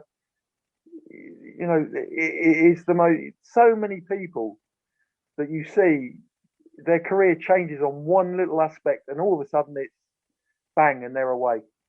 They're away. I think the person that should have a lot of responsibility for Chelsea, where we are and what we do at the moment, is Jose Mourinho. He's to blame.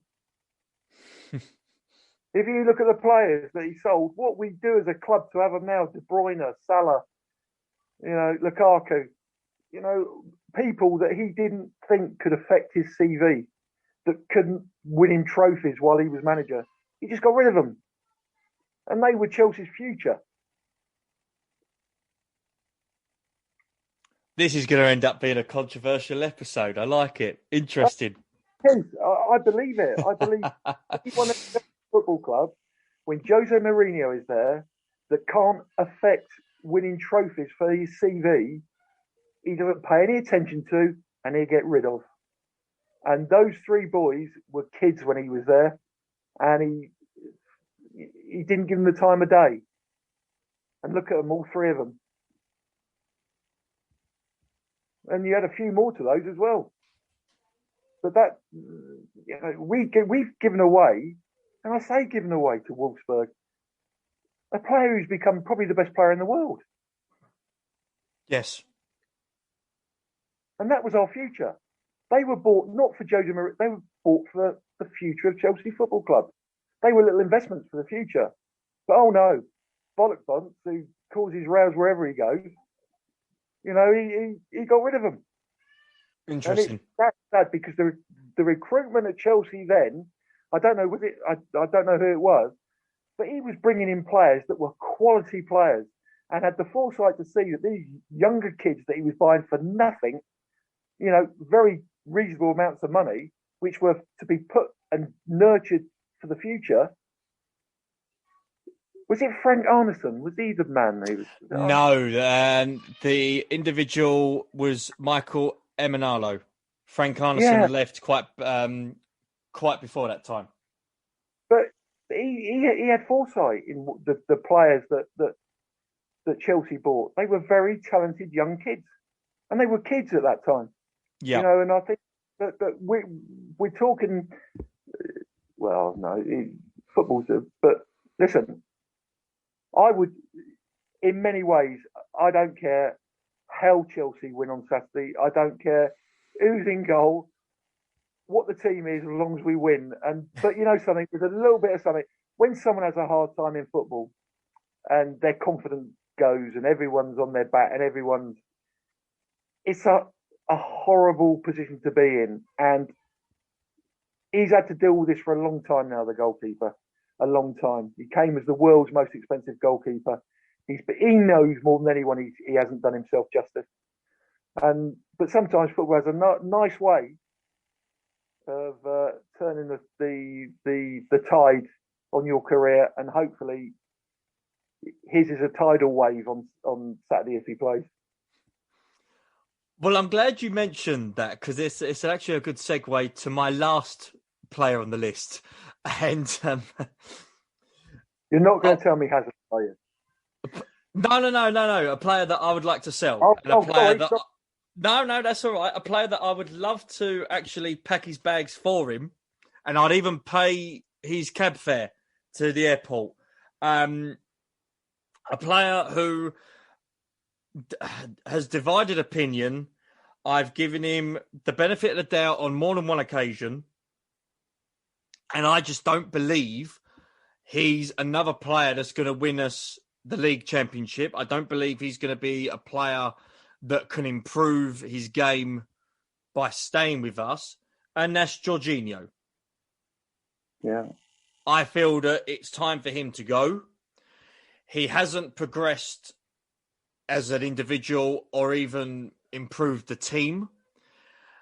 He really, I know he frustrates supporters with the style of play that he implements when we're looking to go forward because we're trying to get a goal and he passes back or he passes sideways. He's too cautious with the ball. It's all very well being cautious, and I'm very well aware about how important it is to keep clean sheets, because I would prefer to keep clean sheets. I don't want games where it's 5-3 here or 3-2, 2-1 scrappy. I like it when it's 1-0.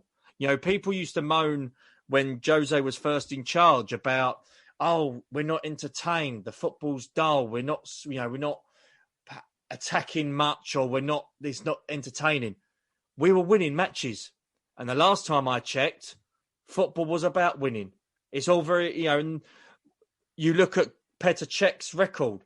What would Petr Cech be happy with?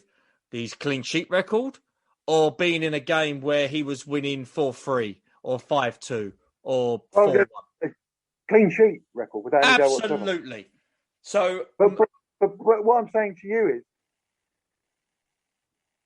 the most underrated Chelsea footballer that has ever been was in that Jose Mourinho back four. And he played against probably the best centre-back, alongside the best centre-back this country's had for years. And Chelsea were built on a fantastic back four.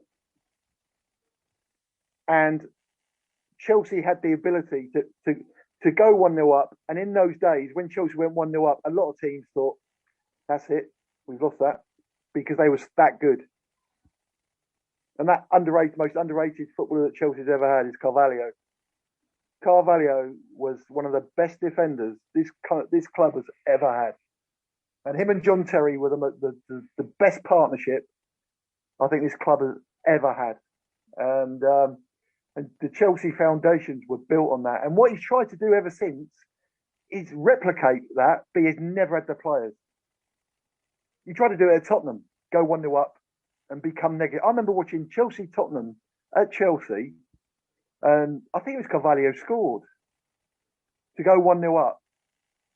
And that was it. At home, we shut up shop for the whole of the second half, and they didn't even look like scoring. But that was, Chelsea fans weren't used to that type of football. They wanted to go and get a second, get a third, rub Tottenham's nose in it. But that was but since he's left Chelsea, he hasn't had the players to do that, and he still tried to do that, Mourinho. Yeah. And that's been his problem. It certainly was his problem at Tottenham, because they couldn't do it. And when they, so, yeah. But I agree 100% with Jorginho. I like dynamic midfield players. I like players that get the ball and go forward. The goal that Leicester scored against us in the cup final, I'm sorry to remind everyone about that. But I can't see many of our players doing that, getting a ball, driving forward and hitting a 30-yard ball in the top of the net. I haven't seen that, that type of, for a long, long time, with the exception of one player in our midfield who's Mason Mount that has the ability to do that. But we haven't got those players that can do that run onto a ball, get forward, box. Jorginho is not a box-to-box midfield player, is he? No, he's not. He's not. And I think every person should be a box-to-box midfield player. Yes, you've got your holding players, and yes, they have the responsibility. But actually, if there's a chance for them to break forward, they break forward, someone sits in. It's simple. But it's all, everything's put into little round holes and square holes, and it's all a bit funny, the blend in midfield at Chelsea, I think. And I think Jorginho's the big problem. Yep. Absolutely. So I agree with them. 2 out of 3 is not bad. Yeah, and the only... That's a good song somewhere. Yeah, absolutely. But I sign Ricey if, and it makes sense to me, and I've always thought that when the time's right, they will sell Kante, and there's interest from PSG, and he'll probably go. That's the time when you sign Declan, and you've got probably the best English stroke Irish holding midfield player in the country. Yes. Yeah. And well, that's our list. So would you sign Hazard then? Well, obviously, as we are recording, there's a few rumours, and I'm hoping these rumours aren't true. I will say this right off the bat, that Real Madrid are looking to sell Eden Hazard for a fee of 43 million. Bearing in mind they signed him a couple of years ago for 130 million. So good business, Roman. Good business. There's rumours of Hazard leaving Real Madrid, and already people are putting two and two together, and it's not coming up with the right calculation. They're saying that Hazard will be returning to Chelsea. Steve, I'll ask you, and I'll have a feeling based on the answers that you've told me before what you are going to tell me. But would you have Eden Hazard back if the offer came in of 43 million? No. I think Eden Hazard is a fantastic footballer and has been brilliant for Chelsea. But I don't want Chelsea fans to forget when he down tools, effectively. I think it was a year after we won the league. He had a woeful time, and he literally was sulking, and there was all sorts of things behind the scenes that were happening. And then he's got the move that he wanted, the move that he kept going on about, and he turns up to Real Madrid a couple of stone overweight. And to be fair, he hasn't done them justice when they've paid an awful lot of money for him. It was the move he wanted. It was his dream move, evidently. And to turn up at that football club, one of the greatest football clubs in the world, well overweight. And how many games has he played over the last 2 seasons? Oh, I can't think of the top of it. All I know is he has missed more games in 2 years than he's actually played. Yeah, and to me, the warning signs are there. And you know something? Everyone says this is what I find really strange. It's only 43 million. It's only 43 million. Well, 43 million is an awful lot of money. And he's been dogged by injury. And I might add, a lot of people don't think he's been that injured at times when he hasn't played. And I think there's a big, big question mark if he's got his cigar in at the moment and just going to make as much money as he can and see his career out in a whimper. And what I want to see more than anything is hungry, younger type players that want to achieve things with Chelsea Football Club for the right reason. Yes. I agree with that. Absolutely agree with that. When you've been a great at a football club, never go back. Never go back. Well, one player that, again, has been linked with a return to Chelsea. Before we discuss that, I'll sort of talk about my views on Hazard. Hazard was fantastic for Chelsea in his time. Yes, there was 1 or 2 seasons where he didn't perform brilliantly, and we could discuss for another 5 hours why and what and where and how. But at the end of the day, Hazard was great for us at the period.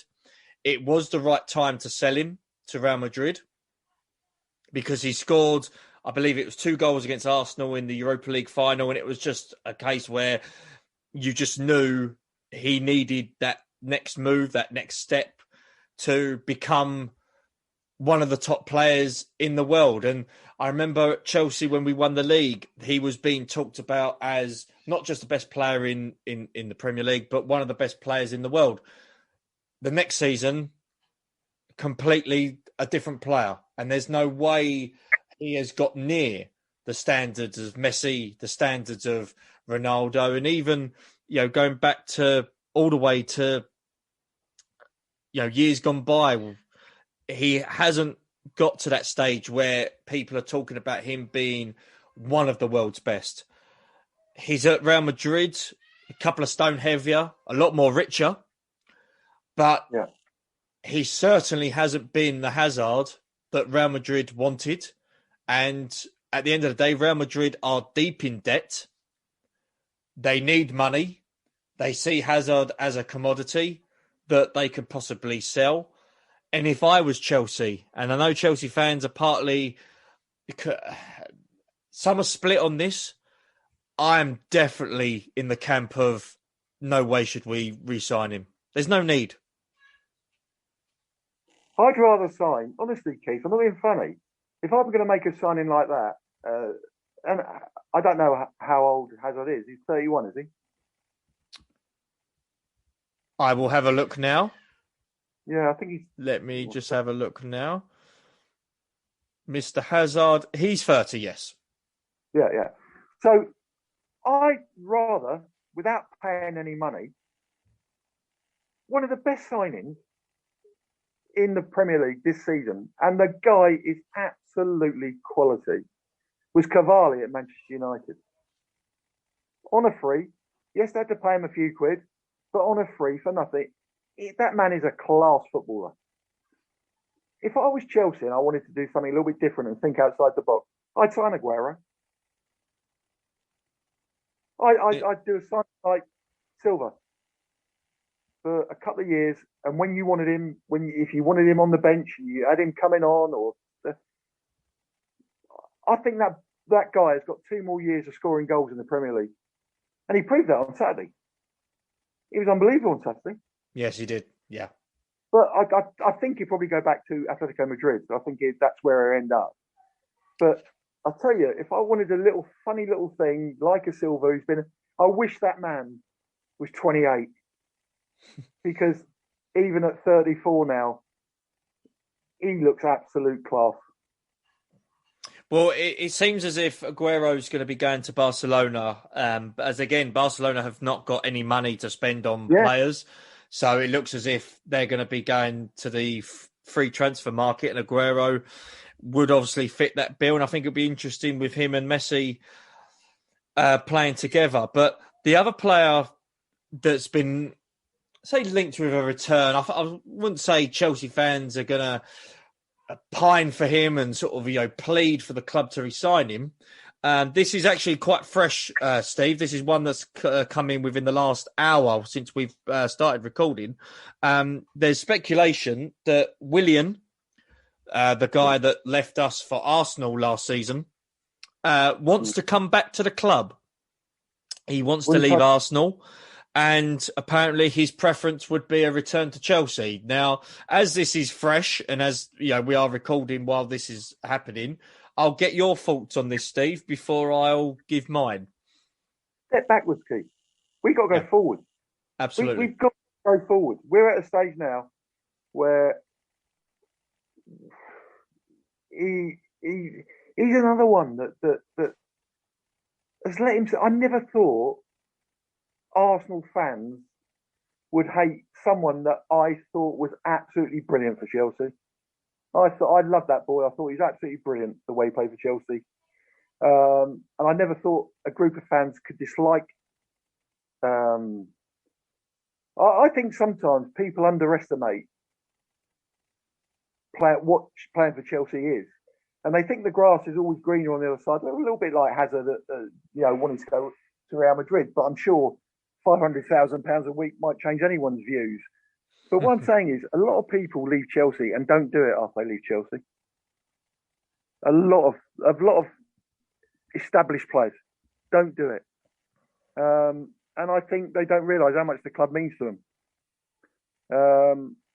And I wouldn't touch. Those days are gone. Those days are gone. They're over, and I would see Hazard, Willian as a step back. A real, what's the word I'm looking for? Just a nothing deal, and I wouldn't entertain it. I wouldn't entertain it at all. Any of those. Yeah, I completely agree as well. I mean, Chelsea did not want to give him the contract that Willian wanted, and he left. I was actually one of the minority that was glad that he left, because I remember when this podcast first came about, myself and my former co-host, we was talking to people that were stunned that Lampard got rid of him because he felt that Willian had a great season. Willian didn't have a great season in his last season under Frank. In fact, I thought it was a time for him to step up with the young players and become that leader in the dressing room. And I thought Willian was poor. He did not produce. So for him to go to Arsenal, that didn't concern me, because I felt that the best days of his career were behind him. And this season has undoubtedly proved that. His only goal was against West Brom, and that was this month. So, when it comes to decisions like that Lampard obviously took, or the club took with Willian, it was the right one. And that some players do have sell-by dates. Yeah. Keith, the one thing about Chelsea Football Club, if you look at their books, and you look at the sales of players and what they pay out for players and what they sell players for, they've probably got the best set of books in the whole of the Premier League. They know when it's right to sell a player. They know that when they sell a player, it's where he's going to... Look at Hazard, seriously. Do you think, what must Real Madrid be thinking? They've signed a player for £130 million. I dread to think the package he got and what he's taken out of Real Madrid. I dread to think it's cost them. That's probably why they've gone bust. He's cost them absolutely, and I'm so pleased, because as far as I'm concerned, him and the goalkeeper can go and do one, because I didn't like him either. What was his name? Culture, the goalkeeper for Real Madrid. Oh, Courtois. Yeah, I didn't like him either. Okay, interesting. So they deserve each other. And as I said, the one thing about football is when you sign a player that fully appreciates the stage you've given them, the platform you've given them to play their football, to appreciate it, not take it for granted. And I think signings like that will take it for granted. And bringing people back, they take it for granted. And we've got to have hungry, enthusiastic, younger players in our squad. Steve Wicks, news at 10. Yeah. You have heard it first on the Blue Day podcast. We will watch with interest. We will keep you updated on the incomings and outgoings throughout the summer. In regards to the Blue Day podcast itself, there is no rest period for the podcast. We will be providing audio content to you lucky listeners over the summer, especially during the European Championships and during the transfer window. We will be giving some updates in the next few weeks. We will be having some very fantastic guests on the show. We are looking to do something quite special in the month of July.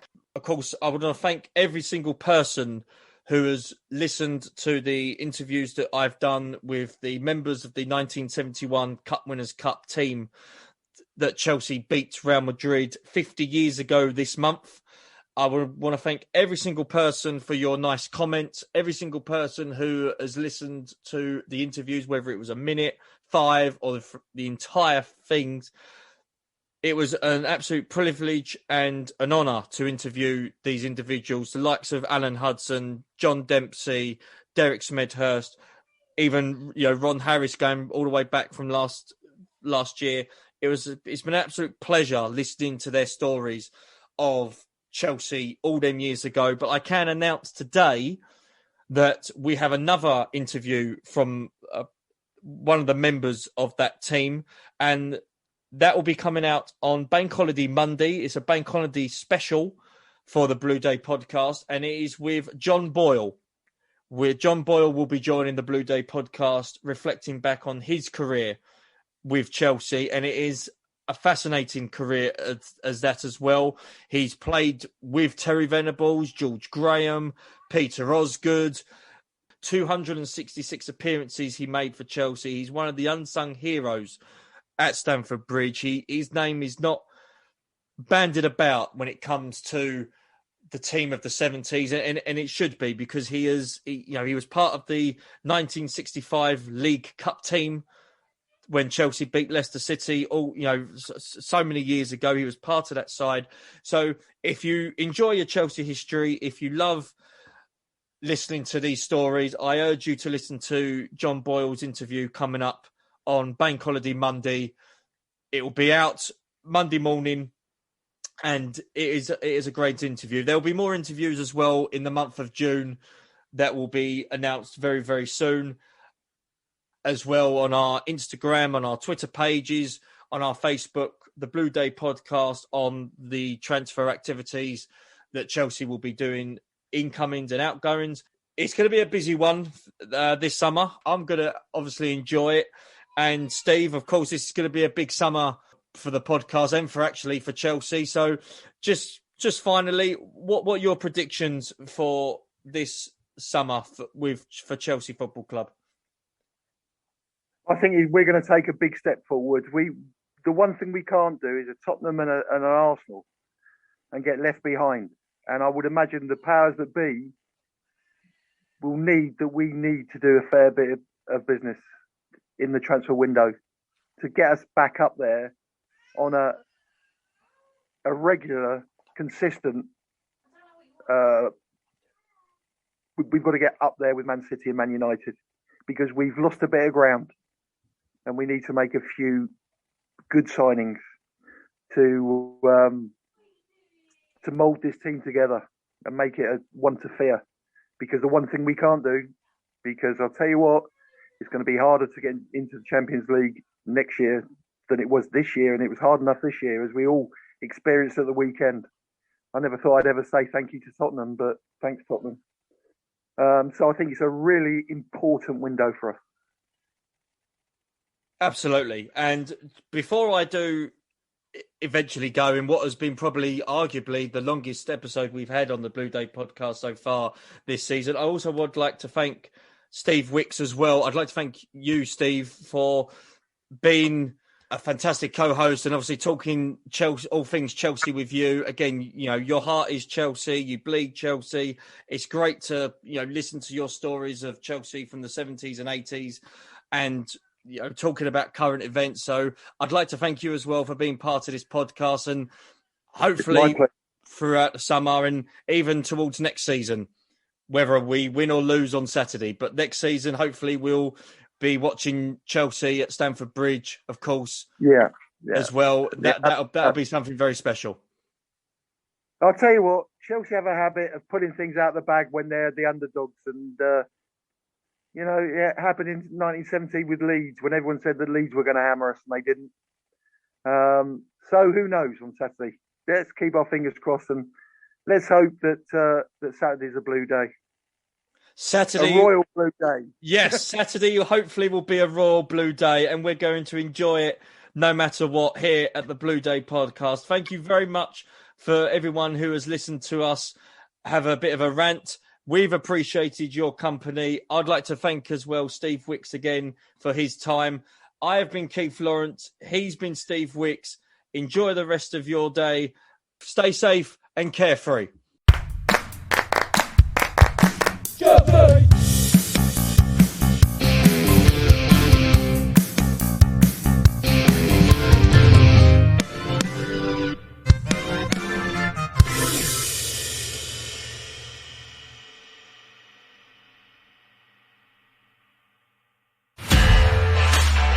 This podcast is part of the Sports Social Podcast Network.